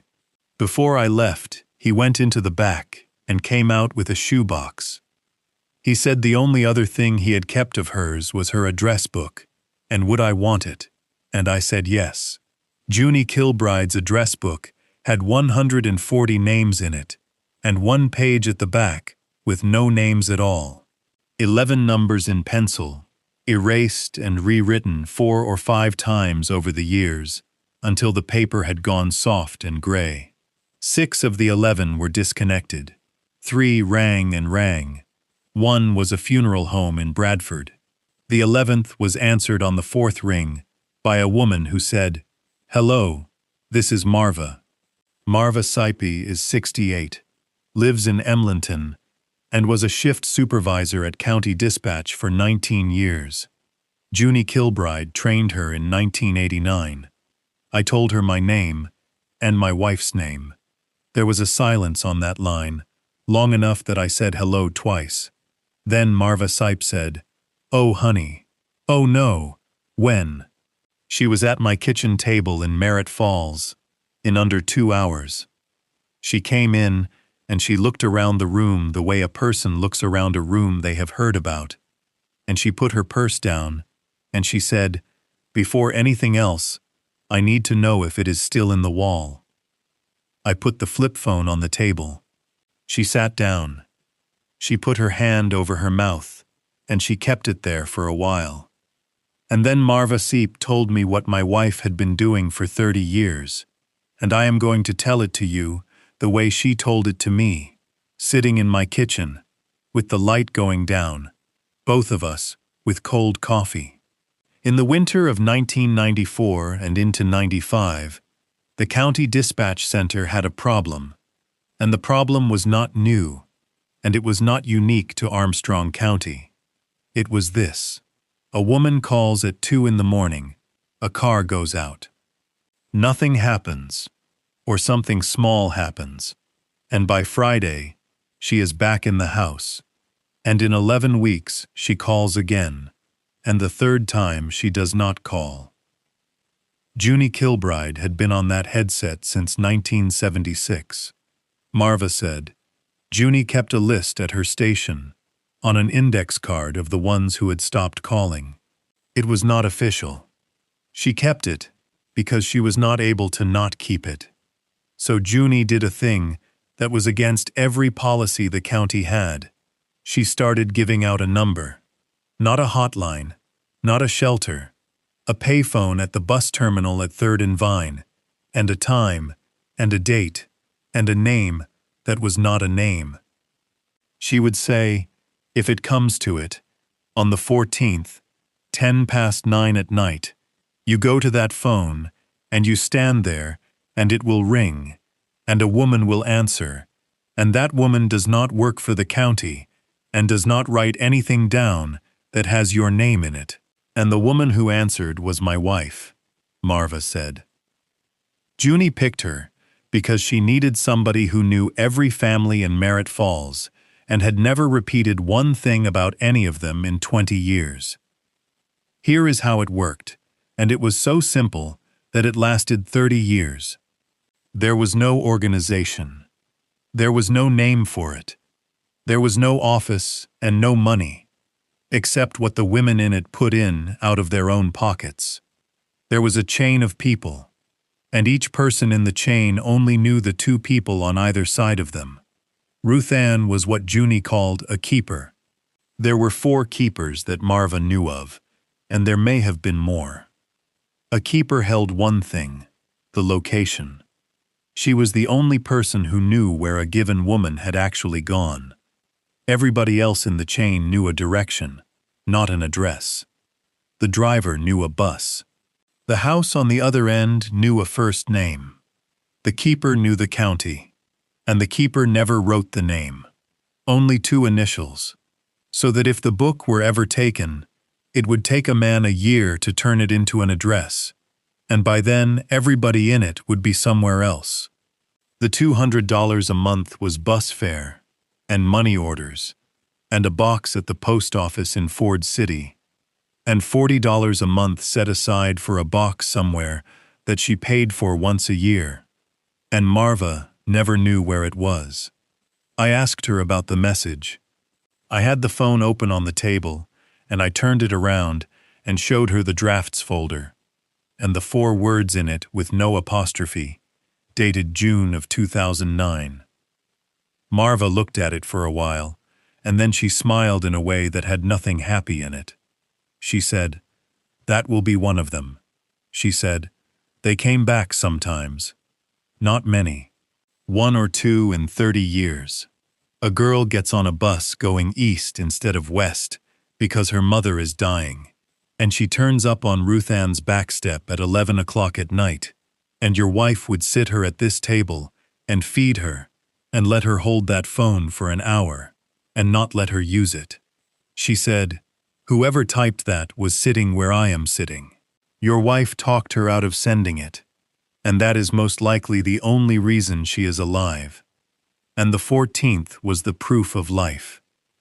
On the 14th at 9:10, a call went one direction down the chain, keeper to keeper, and the question was always the same 4 words, and the answer was always one of 3 things. Marva said the question never changed in 30 years. Not once. Because Junie wrote it in 1995 for the first one, and would not have it altered, and the voice that asked it was never a fixed person either. Junie put whoever she had on that leg that year, and they never gave a name, and a keeper was not to ask, because a keeper who cannot name anybody cannot be made to name anybody. She said, Junie's position was that if you start saying a different name every month, you will eventually say one out loud in the wrong room. Safe, moving, or a phrase that meant the line was compromised and everybody downstream should go dark for 90 days. Marva said, and I watched her say it, that Junie ran it from her kitchen table until she went into the hospital, and that the last thing Junie ever said to her on the telephone was, "Tell Ruth Ann I am handing the 14th to Bradford." Except she never did hand it to Bradford. She got sick too fast. And then a man bought her telephone for $3,000 in a gas station parking lot, and in May of 2021, the 14th started ringing again from a rack on Market Street in Kittening, and my wife, who had never once in 26 years heard a voice she did not expect on that line, said what she had always said. I said, "Marva, why now? Why this year? It has been 30 years. And Marva Seep said, because of the very first one. She reached into her purse and took out a photograph, an actual photograph, 3 by 5, with a white border, and the corners soft from being carried. A young woman on a porch step, maybe 23, hair up, squinting into the sun, with a baby on her hip, in a yellow sleeper. Marva said, her name was Sheila. She had a son. And I looked at that photograph, and I knew exactly where I had seen that face before. It was hanging on a wall in a black frame between a map of Ohio and a window 4 feet from a man's chair, where he could see it every day of his working life. Sheila Nance was 24 years old in March of 1995. She had grown up out on the Tartown Road. She had married at 19. A man from a family that everybody in this county has done business with, at one time or another. And she had a son named Tobias, who was 14 months old. On the 3rd of March, 1995, at 20 minutes to 3 in the morning, she walked 1.5 miles in the dark to the transit terminal at 3rd and Vine with the baby inside her coat, and she used a payphone. Junie Kilbride took the call. The car that went out that night found nobody at the house, because the husband had left, and Sheila was treated at Armstrong County Memorial and released at 6 in the morning, and the Sentinel gave her 4 inches without a name. 11 days later, Sheila Nance stood at that same payphone at 9:10 at night, and it rang, and my wife answered it. SN Armstrong, then SN Erie, moved, then SN Erie, safe, then Sandusky, Ohio. And that was the first row, and after that there were 60 more. The husband's name was Verl Nance. Now I am going to have to tell you about the Nance family, and I would rather not, because everybody around here already knows, and it does not make us look well. Nance Hauling started in 1961 with 2 trucks. It is now Nance Environmental, 91 trucks and 4 transfer stations, and the municipal contract in 11 boroughs. And Verl Nance has been a county commissioner since 2014, and his name is on the front of the high school wellness center in cut steel. He went to prison in 1997 for aggravated assault on a woman he was seeing after Sheila left. 9 years of a 12-year sentence. He came home in 2006 and went back into the family business. And somewhere around 2010, this town decided it had been a long time ago and that a man can change. I will not tell you they were wrong to hope, only that they were wrong. Sheila Nance was never found, not by him and not by anybody else. She died in Missouri in 2016. Cancer, 45 years old. Marva knew that much because Junie had known it, and Junie had known it because the keeper on the other end of the chain had called and said one initial and one county, and then, for the only time in 30 years, said a whole sentence, which was, "She made it to 45. Her son Tobias is 31 years old, and he is alive, and he has a different last name, and I have never met him. And in February of this year, Verl Nance announced he was running for the state Senate seat in the 38th District. Marva laid it out for me in my kitchen, and it was not complicated once you saw it. When Sheila Nance went into that hospital in 1995, she gave a statement. Junie made sure of it. And Junie, who had watched paper disappear before, made a copy and kept it. And then, over 30 years, she and the keepers did the same thing, 60 more times, because that was the other half of the arrangement that Junie built, and nobody ever wrote down. Every woman who went into the chain wrote out what happened to her and signed it, and it went into a box, and the box went where nobody would look for it, and every one of them was told the same thing. If you are ever ready, it will be there, and if you are never ready, it will still be there, and nobody will ever open it but you. 61 statements, 30 years of them, signed and dated in the hand of the woman it happened to, most of them within days of it happening. And one of them was Sheila Nance, on the 5th of March 1995, 3 days after her jaw was broken, in a hospital in Kittening. That box, if a man running for state senate had it, would end him. Not because of the 60, because of the one. And that one was not the whole of his problem either, because Sheila's boy was still alive somewhere, with his mother's face on him and half his father's blood in a tube, and no amount of money makes a thing like that stop existing. So Verl Nance did what men like Verl Nance do. He did not go looking for a woman with a broken jaw. He went and hired the best locator in western Pennsylvania, and he told him a story about a son he had lost track of and wanted to make right with before the campaign, and I would bet the house on Cabot Street that he cried when he told it. And Hoyt Preble, who had a rack of outbound numbers and a wall of maps, and 30 years of knowing that everybody touches the world somewhere, went to work, and the first thing he did was buy a $9 telephone off a grieving nephew in a gas station parking lot. I asked Marva the only question that was left. I said, "Where is the box?" She said, "Junie never knew. That was the design. The keeper who holds the location does not hold the paper, and the keeper who holds the paper does not hold the location." She said, Ruth Ann held the paper. $40 a month, set aside for 30 years for a box. $14,400. And I had gone through every drawer in that house. It took me one more day, and it was Nolan who gave it to me, and he did not know he was doing it.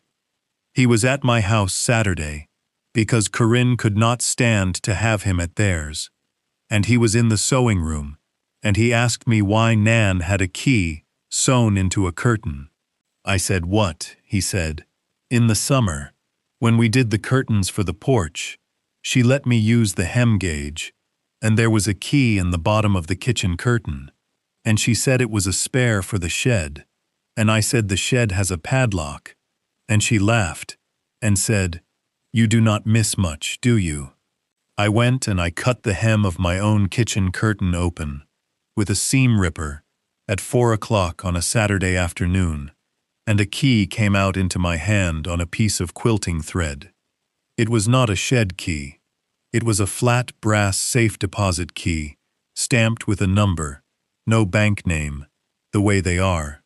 And I knew the bank without being told, because for 49 years my wife did her errands on Tuesday mornings in Ford City. On Monday, I sat in a small room at that bank, with a box in front of me, and a death certificate, and a letter from the lawyer, and it took the better part of an hour to satisfy them, and then they left me alone with it, and shut the door. There were 62 envelopes in that box. 61 of them were manila, folded once, with 2 initials and a date in my wife's square handwriting on the outside. And I did not open a single one of them, and I am not going to tell you what was in them, because they were not mine, and they were not Verl Nance's, and they were not Hoyt Preble's. The 62nd envelope was white, and it was letter size, and it said Wendell on the front. It was dated the 11th of April 2002. She wrote it 23 years before she died. She wrote it and put it in a box, and went home and made supper, and never mentioned it. And every Tuesday for 23 years, she drove to Ford City, and it sat there. I am going to read you part of it now, and part of it later, because I cannot do the whole thing at once, and I have tried. She wrote, Wendell, if you are reading this, it is because something has gone wrong, or because I am gone, and either way, I am sorry I am not there to say it out loud, because I have started to say it out loud about 400 times. There is a woman in Ohio who has a son who is 8. In March of 1995, she stood at a phone booth downtown, in the middle of the night, in her nightgown and a winter coat, and I answered, and I did not know what I was doing, and I have never known what I was doing, not once, not one single time in 7 years. I did not tell you, because if I told you, you would have helped, and you would have been good at it, and then there would have been 2 of us in it. And Wendell, one of us has to be all the way out of it. One of us has to be the man who does not know anything, so that when they come, and someday somebody will come, there is one of us left who can look them in the face and be telling the truth. I am not brave. I want you to know that. I am afraid every 14th. 30 years from now, I will still be afraid on the 14th. I put the letter down on the bank's little table, and I put my hands flat on either side of it, and I sat in that room. And it was the first time since the 12th of October that I cried where anybody could have walked in. $72,000. I would have given her more. I did not take the box out of the bank. I want to say that clearly because it turned out to be the only intelligent decision I made in 8 weeks. I put the 61 envelopes back, and the white one in my coat, and I signed the card, and I asked the woman at the desk to add my daughter's name to the box, and she said that would take a form, and I said I would wait.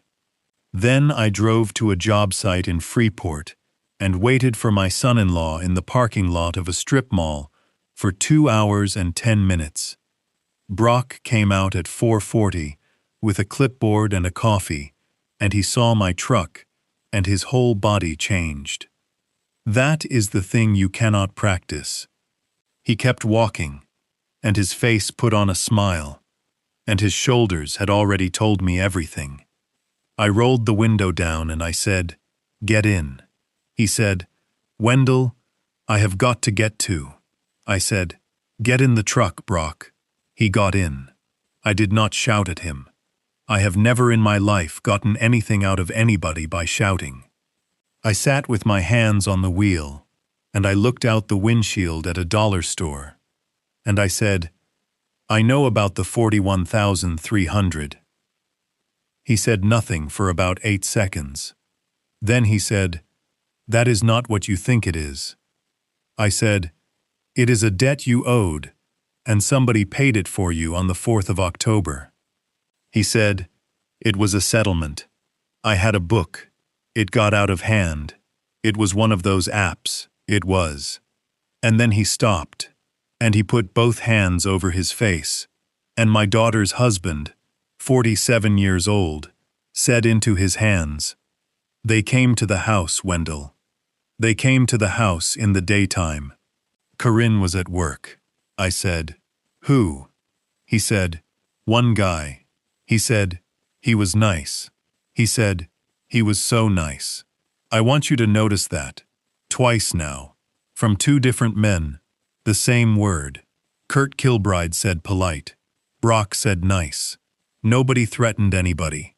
That is not how it is done. He said, the man sat in his kitchen and drank a glass of water and told him that the debt had been bought and that the new holder was not interested in payments. And then he said, and I would like you to hear this exactly as Brock gave it to me, because it is a small masterpiece of a sentence. He said, the man said, "You do not owe us money. You owe us access."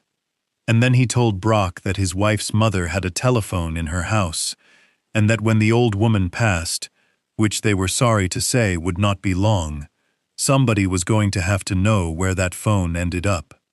Brock said he thought it was about drugs. He actually said that to me. He said, I thought Ruth Ann had a pill thing. I thought it was pills. And I thought, what do I care? I asked him what he told them. He said that there was a room upstairs, that the old man, meaning me, was going to be in the house and would not go anywhere, that there was a key under the grill at our place. I asked him if he knew about the truck at the school. And Brock Dunleavy sat in my passenger seat and said, I told them where he goes to school. And then he said, but that was months ago, before, and it was just so they would know I was. He did not finish it. There was no end to that sentence he could say out loud with me sitting there. I told him to get out of my truck. He asked me what I was going to do. I told him I did not know yet, and that in the meantime he was going to sleep in his own house and act as if this conversation had not happened. Because if he ran, my grandson would be in a car with a man before Sunday. He got out. He stood in the parking lot. In the mirror, I could see him standing there for a long time. I want to be careful here, because it would be easy for me to sit here and tell you my son-in-law was a monster. He was not. That would be simpler. He was a weak man who owed money he could not pay to people he did not understand, and every single step he took was a small step, and not one of them looked to him like the step where he sold his son, and that is exactly how it is always done. That was the 28th of November. 5 days later, on the 3rd of December, at 9 minutes past 3 in the afternoon, Corinne called me from the school parking lot. Nolan was not there. He had been signed out at 11:15 in the morning by his father, which a father is allowed to do, and the office had it in the book, and the office had done nothing wrong at all. Brock was not answering his phone. Brock's phone, when Rich Schaefer got somebody to look at it 2 days later, was in the console of his truck in the parking lot of the Freeport job, with the battery at 9%. At 4:50 that afternoon, my daughter's phone rang, and it was Nolan. He said, Mom, we are at the cabin. He said, Dad said it is a surprise. He said, Uncle Hoyt has a four-wheeler. Corinne said, Honey, what cabin? And a man took the phone, and the man was warm and easy, and he laughed a little, and he said, Hi, is this Mom? Sorry, we should have called sooner. Brock and I have been talking about getting the boys out for the last day of the season, and we did it a little spur of the moment. He said, He is fine. He has had 2 hot dogs. We will have him back tomorrow night. And then he said, and this is what I mean about him. This is exactly what I mean. He said, Oh, and would you tell your dad I said hello? Corinne got to my house at 5:20. She came through the door. And she was not screaming this time. She was gray and quiet, which frightened me more. And she said one sentence. She said, "Dad, I need you to tell me everything, and I am going to believe all of it." So I told my daughter about her mother. All of it.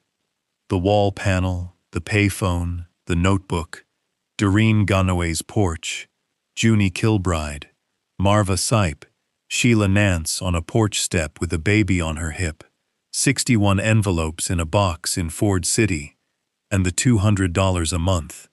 It took a long time. Corinne sat on the floor of the sewing room with her back against the wall the whole time, in her work scrubs, and she did not interrupt. When I finished, she said, "Mom, just that, just her name, once." Then she stood up and washed her face at the bathroom sink, and came out and said, "All right, what do we do? And that is my daughter, and that is her mother in her, and I would like the record to show it." At 6:40, the flip phone in my shirt pocket rang, and the screen said 14, and it was the 3rd of December, which is not the 14th. Hoyt Preble did not waste any of it. He said, "Mr. Tice, your grandson is at a place of mine up above the Allegheny, and he is having a nice time." He said, "Nobody has done anything to him, and nobody is going to, and I want you to hold on to that, because it is true, and it is going to stay true." He said, "Here is the arrangement." And then he laid it out. And it was not a speech, and he did not enjoy it. He laid it out like a man reading a work order. He knew Ruthann had been a keeper. He had the notebook, and the notebook was initials and counties and 30 years old, and in his words, worth about as much as a road atlas. What he wanted was the paper. He had known the paper existed since his 2nd year on that line, because my wife had used the word statements, once, in a sentence that was not about anything, the way a person does when she has carried a thing so long she forgets it is heavy. He said, "I am not going to ask you where it is. You would lie, or you would tell me, and I would be in a bank with a court order and a camera." He said, "On the 14th, at 9:10, you are going to be in my office, and you are going to make the call. Because there was one more thing in the chain that Marva had told me about, and that I had not yet understood the danger of." There were 3 answers on the 14th, safe, moving, and the compromise phrase, the one that sent everybody dark for 90 days. And there was a 4th thing that was not an answer at all. It was the thing Junie built for a day she hoped would never come, and it had never once been used in 30 years. A keeper could open the chain. If a keeper said a certain sentence on the 14th, it went down the line in one night, keeper to keeper, house to house, and it meant the arrangement is over. Come in.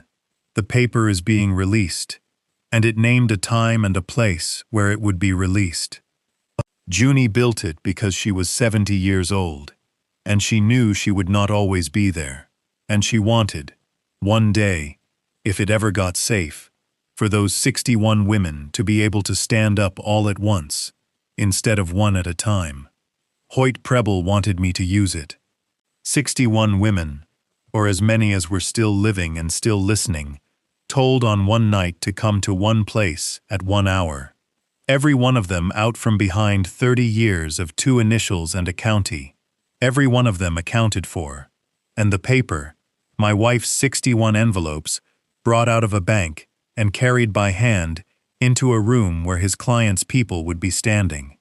He said, and I remember the exact wording, because I have had it in my head every night since. "Mr. Tice, I have spent 30 years finding people one at a time. Your wife has done me the courtesy of putting them in one line." Then he said, "The 14th is 11 days out. Your grandson will be home tomorrow night, as I said. I am not a kidnapper, and I do not want to be.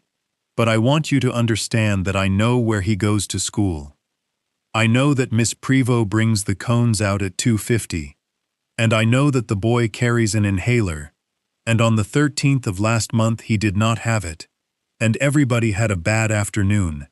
He said, 'Do not make me be a different kind of man than I am.' And he hung up. Nolan came home the next night at 7:15, dropped off at the end of the driveway by a man in a nickel-gray pickup who waved. He had a sunburn on his nose in December, and he had a plastic bag with a four-wheeler keychain in it, and he was so happy that my daughter had to go into the laundry room. And he was wheezing. It was faint. It is always faint at the start. His inhaler had been on the kitchen counter the entire 2 days, in the blue nylon case, where his father left it. 120 doses on the counter, 10 days to the 14th. Here is the part where an old man is supposed to say that he did not know what to do. I knew exactly what to do. I had known for about 4 hours by then, since a moment in my kitchen, when Marva Sipe said the words on one night to one place, and my head, which has not been much use to me lately, did the one thing it has always been good at. It heard a conference call. Let me explain what I had, because it is the only thing I have ever owned that was worth anything. In 1988, the Merritt Falls Elks Lodge on Vine Street had a problem. They ran a lecture series in the winter, and they could not always get a speaker to drive in through the snow. So the lodge board paid Keystone Bell $310 to put in what we called a phone patch. It is a jack and a matching transformer wired straight into the input side of the house sound system, so that a voice coming in on a telephone line comes out of every speaker in that hall. I installed it. I ran the pair myself, off the terminal on the alley side, and I pulled the jack up behind the coat check because the board did not want to look at it, and I wrote the cable and pair in my own hand on a card that is now in a filing cabinet in a metal shop out past Dunkard Ridge. They have used it maybe 9 times in 37 years. They have never taken it out, because nobody takes anything out. The lodge got a new soundboard in 2015, and the fellow who installed it kept the old input rack because it was easier than arguing. That was one half. The other half was a meet-me bridge. If you have ever been on a conference call, you have used one. A number you dial, and you are dropped into a room with everybody else who dialed it, and everybody can hear everybody. The old Keystone Bell Bridge was decommissioned as a company service, but the hardware sat in a rack in Kittanning for years, and the Volunteer Fire Association picked up 11 ports of it for $40 a month for their monthly officers' call, and the man whose name is on that account, and who has the administrator code, and who can mute every leg on it from a keypad, is Dutch Faunestock. On the 6th of December, the 4 of us sat in Dutch's metal shop with the kerosene heater going. Me, Dutch, Marva Sipe, and my daughter, who had taken 2 weeks of leave and told her office it was a family matter. On the 8th, Rich Schaefer came out, and he brought a corporal from the Kittanning barracks named Elishire, who listened for 40 minutes without saying anything, and then asked one question, which was whether I would be willing to be in that office alone. I said yes. He said, "You understand what I am asking?" I said, "I understand it better than you do, son. I am 74 years old, and my wife did this for 30 years without anybody sitting where you are sitting." Rich Schaefer found the cabin in an afternoon, in the county tax rolls, the way anybody could have. 22 acres on Bear Hollow Road above the Allegheny, a cabin, a pole barn and a boat slip, deeded to a limited partnership whose registered agent shares a surname with Hoyt Preble's wife. Now here is the piece I had to build, and it had to be built out of Hoyt Preble's own beliefs, because that is all I had to build with. Preble knew the chain from the outside. He knew what a man learns from 4.5 years of listening to a dying arrangement through a stolen telephone. He knew there were keepers. He knew there was a 14th. He knew there was a sentence that opened it. He did not know the procedure, because there was no procedure. Junie Kilbride built the whole thing in her kitchen and never wrote a word of it down, so I gave him one. On the 9th I called him, and I told him I would do it. I did not fight, and I did not bargain, and he did not sound pleased, because a man like that gets nervous when a thing is easy. Then I told him the opening could not be done on one line. I told him a keeper cannot open the chain alone. I told him it takes all the living keepers on the line at the same time, hearing it together, because Junie built it that way on purpose, so that no one woman under pressure could ever be made to do it by herself. I told him the bridge number and the passcode were the only thing every keeper still had in common. And I told him that the bridge was silent, all legs muted, listen only, so that nobody would ever hear anybody else's voice and be able to say later who was on it. He was quiet for a while. Then he said, "Mr. Tice, if I hear a state trooper's voice come out of that speakerphone, we are going to have a different evening." I said, "You are not going to hear anybody's voice. That is the entire point of it. You are going to hear a tone, and then you are going to hear me." He said, "And how do I know they are on it?" And I said, "You do not, and neither do I. That is what a keeper's word was for. It is the only lie I told him, and it was not even a lie. It was a shape, because every leg on that bridge was muted. Dutch had the administrator code, and Dutch muted them all from his keypad, and nobody on that bridge could have said a word if the room caught fire. There were 9 legs on it. My daughter, in Dutch's shop, Marva Sipe, at her kitchen table in Emlenton, Corporal Alshier, and Rich Schaefer, in a car. A reporter from the Merritt Falls Sentinel named Anna Pauley, 26 years old, who had been at the paper 18 months, and who said yes in about 9 seconds, and who dialed in from the back of the hall on Vine Street, with her phone muted in her hand. A producer from the television station out of Pittsburgh, who did not entirely believe us, and came anyway. Dutch himself. A second trooper unit, parked on Bear Hollow Road above the Allegheny, 1 2/10 of a mile below a cabin with a 4-wheeler behind it.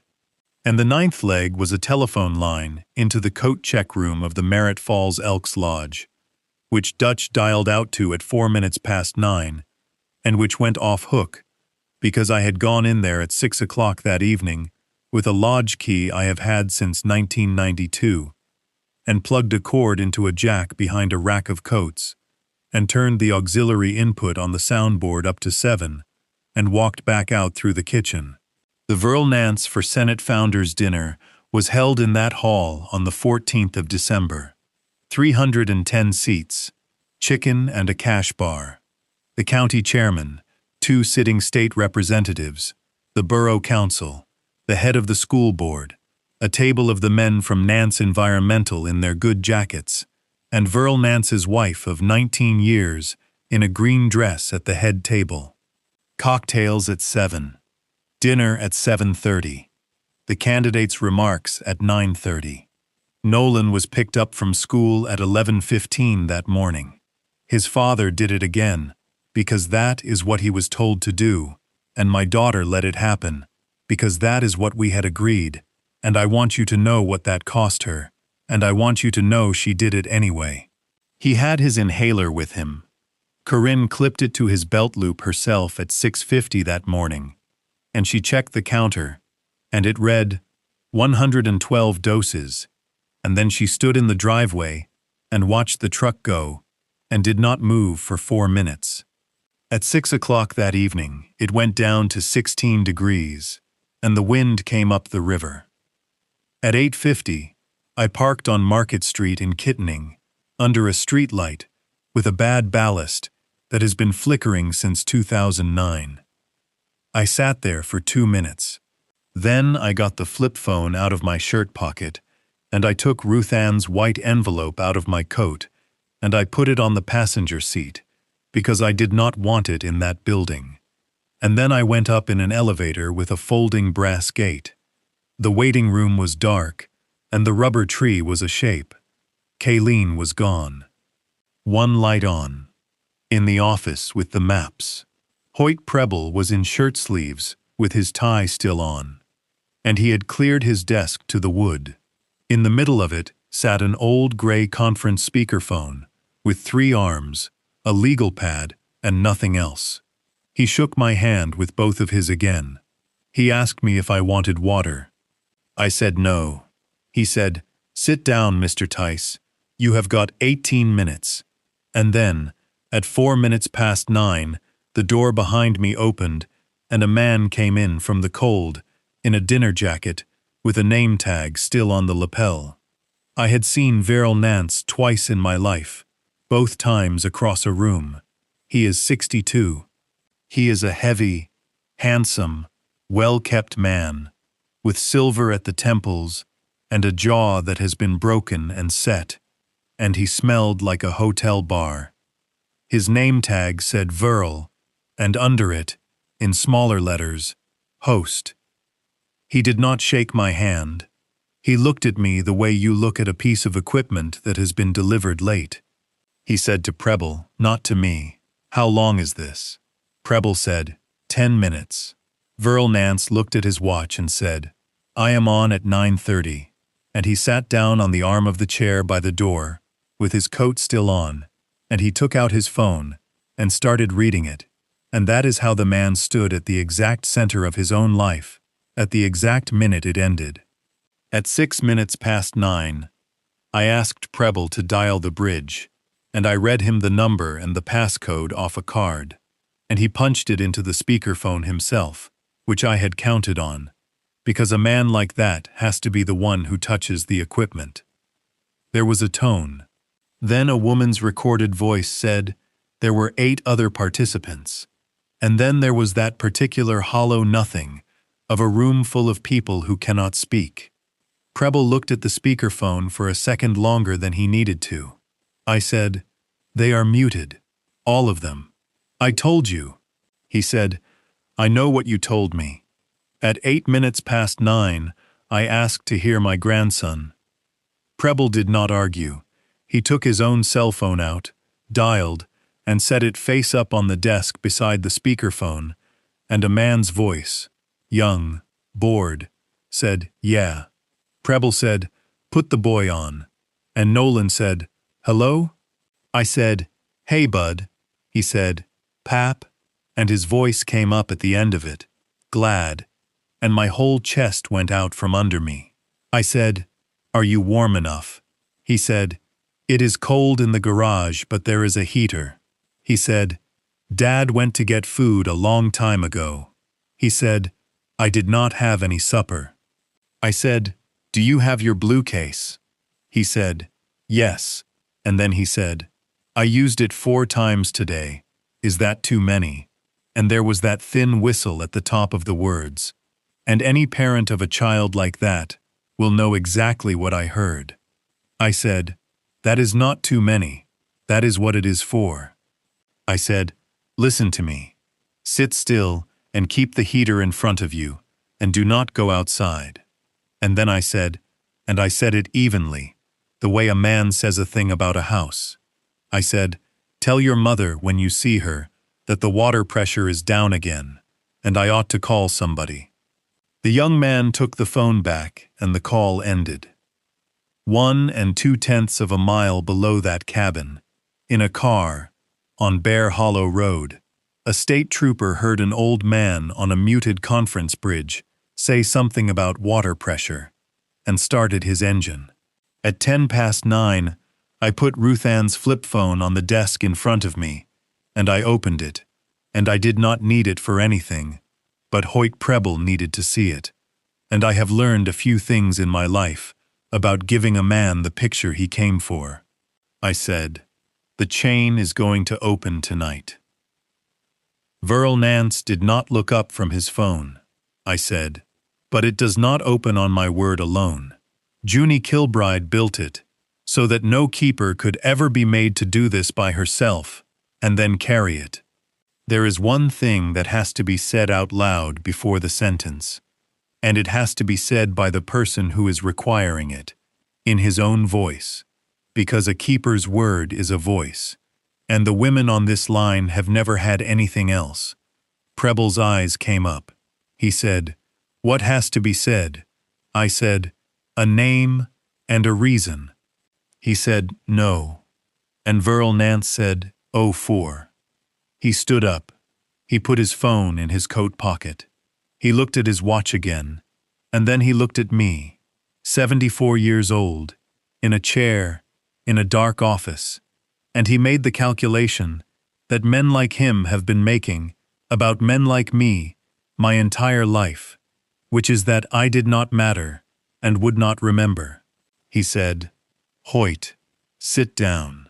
He walked over to the desk, and he leaned on it with both hands, over the speakerphone, close enough that I could see the shave line on his neck. And Verl Nance said, into a conference bridge with 9 muted legs on it, "My name is Verl Nance. I am paying for this. I have paid this man $280,000 over 4 years to find my wife and my son and every woman who helped them. And tonight, the paper comes out of whatever hole that woman put it in, and it goes in a fire, and then I am going to go back down the street and give a speech." And then he said, "And this is the part I would like carved somewhere. And if the old man wants a reason, the reason is that I have got a state senate seat in 11 months, and I am not going to be the last member of my family that anybody is afraid of." 310 people heard that. They heard it in a hall on Vine Street, with the chicken plates cleared and the coffee going around, out of 11 speakers screwed to the walls in 1971, at a volume of 7, in the voice of the man whose name was on the banner behind the podium. I know exactly what it sounded like, because Anna Pauley of the Merritt Falls Sentinel was standing at the back of that hall with her phone up, and because a room of 300 people does not gasp. That is a thing they put in movies. What a room like that does is go quiet in pieces. First the tables nearest the speakers, then the bar. Somebody laughed, because somebody always thinks it is a bit. Then a chair went over, and the sound of that chair came back up the line, into the office on Market Street, out of the speakerphone on the desk, along with the flat room tone of a hall with 300 people in it, and a woman's voice saying, "Wait, wait, turn it down, turn it down." Hoyt Preble had not moved in a full minute. He looked at the speakerphone. Then he looked at me, and I watched a man who had spent 30 years knowing where everybody was, work out, in about a second and a half, where he was. He said one word, very quietly, the same way he had said it in November. He said, "Ah." Verl Nance did not understand yet. He said, "What?" He said it twice. He said, "What is that?" Preble said, "That is the lodge." And then Verl Nance began to scream, "I am not going to give you all of it." He screamed at Preble, and he screamed at me. And he put his hand on the speakerphone and threw it against the wall hard enough to bring the framed newspaper page down. And it did not disconnect, because that cord was in the wall jack, and the wall jack was on a pair, that some kid ran up the side of that building in 1979, and it does not care what you throw. He came around the desk at me. I stood up. I am 74, and I have a bad shoulder, and I could not have stopped him. Hoyt Preble put his arm across his client's chest and held him there, and said, in that same church directions voice, "Verl, there are cars on the street. There were. Two of them, at the curb under the streetlight with the bad ballast, and Corporal Alishire and a second trooper were already on the stairs, because the elevator with the brass gate is slow and they knew it, because I had told them. At 29 minutes past 9, in the hall on Vine Street, the county chairman of a political party walked up to a podium in front of 310 people and a banner, and said that the evening was concluded. At 31 minutes past 9, on Bear Hollow Road, a 9-year-old boy in a detached garage with a kerosene heater and a four-wheeler keychain in his coat pocket heard a car door, and then his mother's voice saying his name, and he got up off a folding chair, and he could not get enough air to answer her. She got him out. She got the case off his belt loop, and got him to slow down, and got 2 doses into him, on the tailgate of a trooper's car, with a blanket around him, and by the time the ambulance came up the hill, he was arguing about whether he needed it. The dose counter on that inhaler read 108. He had used 4. So here is what happened to all of them, as exactly as I can give it, because I know that is what you want, and I know why. Verl Nance withdrew from the race on the 15th of December, in a 2-sentence statement put out by a Pittsburgh firm at 4:40 on a Friday afternoon. He was charged with criminal conspiracy, unlawful restraint of a minor, criminal solicitation, and intimidation of a witness. He went to trial and stopped it in the middle of the second week and pleaded to all 4. He was sentenced on the 22nd of September to 11.5 to 23 years. He is 63 years old. Nance Environmental lost the municipal contract in 8 of 11 boroughs by the end of March.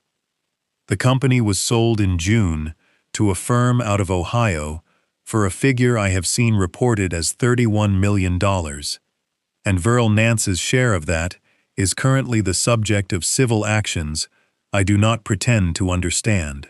The steel letters came off the front of the wellness center at the high school on a Tuesday morning in April.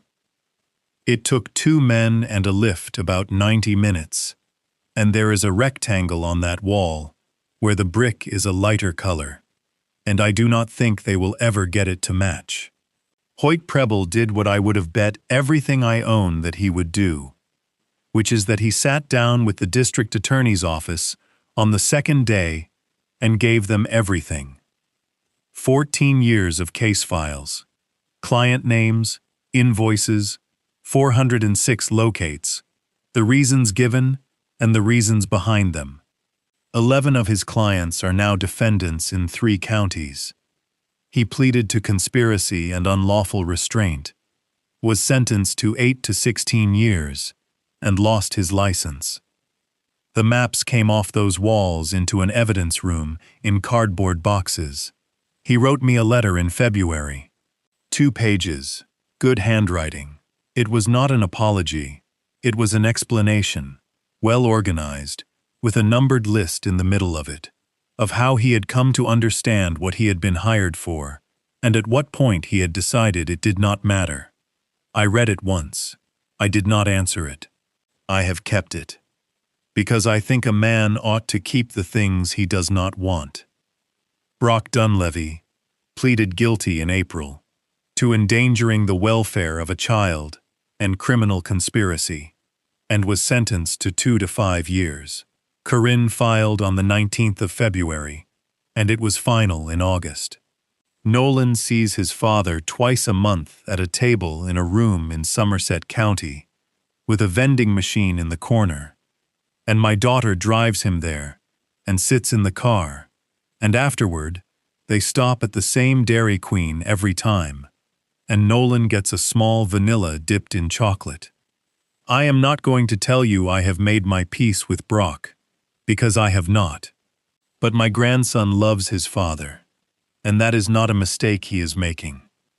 That is just true, and it is going to be true for the rest of his life, And my job is to make it possible for him to keep loving somebody who did that, without it turning him into a person who thinks that is what love costs. Kurt Kilbride drove down from Warren County on his own money and testified for a day and a half about a Sheetz parking lot on Route 6. He was not charged with anything. He came up to me in the hallway afterward and could not say a word, and I shook his hand, and that was all either of us managed. Ruth Ann's notebook came back to me in July, out of an evidence locker, in a plastic bag with a case number on it. The cloth tape on the spine had been peeled back and put down again by somebody who did not care. Of the 61, 47 were located and living. 11 had died over the 30 years, of the ordinary things. 3 were never found. And Marva says, that is not a failure. That is 3 women who did it right. Nobody opened an envelope who did not want to. 22 of them chose to. 14 of those statements went to prosecutors in 4 counties. 6 men have been charged so far. 2 of them worked for Nance Environmental. And Sheila Nance's statement, written in her own hand on the 5th of March 1995, in a hospital in Kittening, 3 days after her jaw was broken, was read into the record at her husband's sentencing on the 22nd of September. It was read by her son. Tobias is 31. He is a diesel mechanic outside Sedalia, Missouri, and he has a wife and a little girl and a last name that is not Nance, and never has been as far as any paperwork in this world is concerned. Preble never found him. Marva found him, through the chain, the way it was built to work, in 9 days. He flew in for the sentencing and home the same night. He did not want to meet anybody, and I did not ask. He is a big man with his mother's eyes, and he read 400 words in a courtroom without his voice going anywhere, and then sat down. 2 weeks later I got an envelope from Missouri with no letter in it. There was a photograph of a quilt on a bed, blue and cream, 9-patch, hand-quilted, worn thin at the top edge, where somebody had held it for 30 years. On the back of the photograph he had written, "My mother said a lady in Pennsylvania sent this to the second house. She died in it. Thought you should know. It got used." Marva told me later, at my kitchen table, that Ruth Ann sent one to every single one of them. 61 women, 30 years, 61 quilts, and my wife made every one of them in the room at the top of my stairs, while I sat downstairs watching the ball game, and she never said a word. I told you I would read you the rest of her letter. She wrote, "You are going to be angry about the money. $200 a month, Wendell. I know what that came out of. I know we patched that roof. I want to tell you that I thought about it every single month, and I did it anyway. And if you cannot forgive that, I understand, but I would do it again tonight." And then, at the bottom, in the same square handwriting, one more line. "If it ever does come to you, do not try to be brave about it. Just answer the phone." Corinne and Nolan moved into the house on Cabot Street in March. It was supposed to be until the divorce was through. It is November now, and nobody has said anything about it, and I have stopped waiting for anybody to. Nolan has the back bedroom. There are 441 caps in the tackle box now, because a trooper named Alashire has been mailing them from the barracks, 1 or 2 at a time, for 11 months, and has never once mentioned it to me. Here is the part I actually wanted to tell you. On a Thursday in April, a cold one, the boy came in from the bus with his coat open, the way they do. I put the milk on. I make the cocoa the way she made it, which is on the stove, not in the microwave, with the cocoa and the sugar stirred into a paste, first with a little of the milk, so it does not go gritty, and a pinch of salt in it at the end. I have never told anybody about the salt. I do not know why I am telling you. He sat at the table, and he wrapped both hands around the mug, and he drank about a third of it. Then he put it down, and he said, "Pap." I said, "Yeah, bud." He said, "Nan put more marshmallows." And that was all he said. He went back to it, and he got out his caps, and he sorted them on the table for 40 minutes, while I stood at that sink, with the water running, and my back to him. And I do not think he ever knew, and if he did, I hope he had the sense to leave it be. The 14th still comes. It comes 12 times a year, the way it always did. And at 9:10 at night my telephone rings, and it is not a flip phone in a wall anymore. It is a plain cell phone on a prepaid plan that Marva Sipes set up, and there are 4 of us on the chain now, and Corinne is one of them, which was not my idea, and which I fought, and which I lost. The women who are in it now did not come out of the county dispatch center, because Junie Kilbride is gone, and there are proper things in place these days that did not exist in 1995, and thank God for that. Mostly the ones who find us are the ones the proper things did not fit. There have been 9 since December. 7 are where they meant to go. 1 went back, and Marva says you do not get to have an opinion about that. 1 we are still working on. I do not write anything down. I do not write a name, and I do not write a street. 2 initials, a county, and 1 word, in a composition notebook with a marbled cover that I bought at the drugstore for $1.50. I am 74 years old, and I have a bad shoulder and a truck with 190,000 miles on it, and I spent 41 years making sure a voice could get from one person to another. I thought that was a job. It turns out it was the whole thing. It turns out my wife was doing the same work upstairs the entire time, with a needle and a bus schedule and $200 a month, and she never once let me help, because one of us had to be able to look a man in the face and be telling the truth. Before I let you go, thank you for staying with me through this one. If it meant something to you, the like and the subscribe help this channel keep going, and there is a thanks button under this video if you ever feel moved to use it. There is no obligation, ever. Knowing you sat with an old man for 2 hours is enough.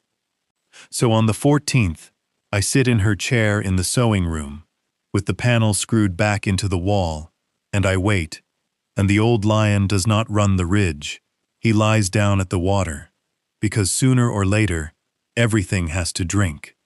And at 9:10 it rings, and I pick it up on the second one, and I say the 2 words she said for 30 years. He's safe.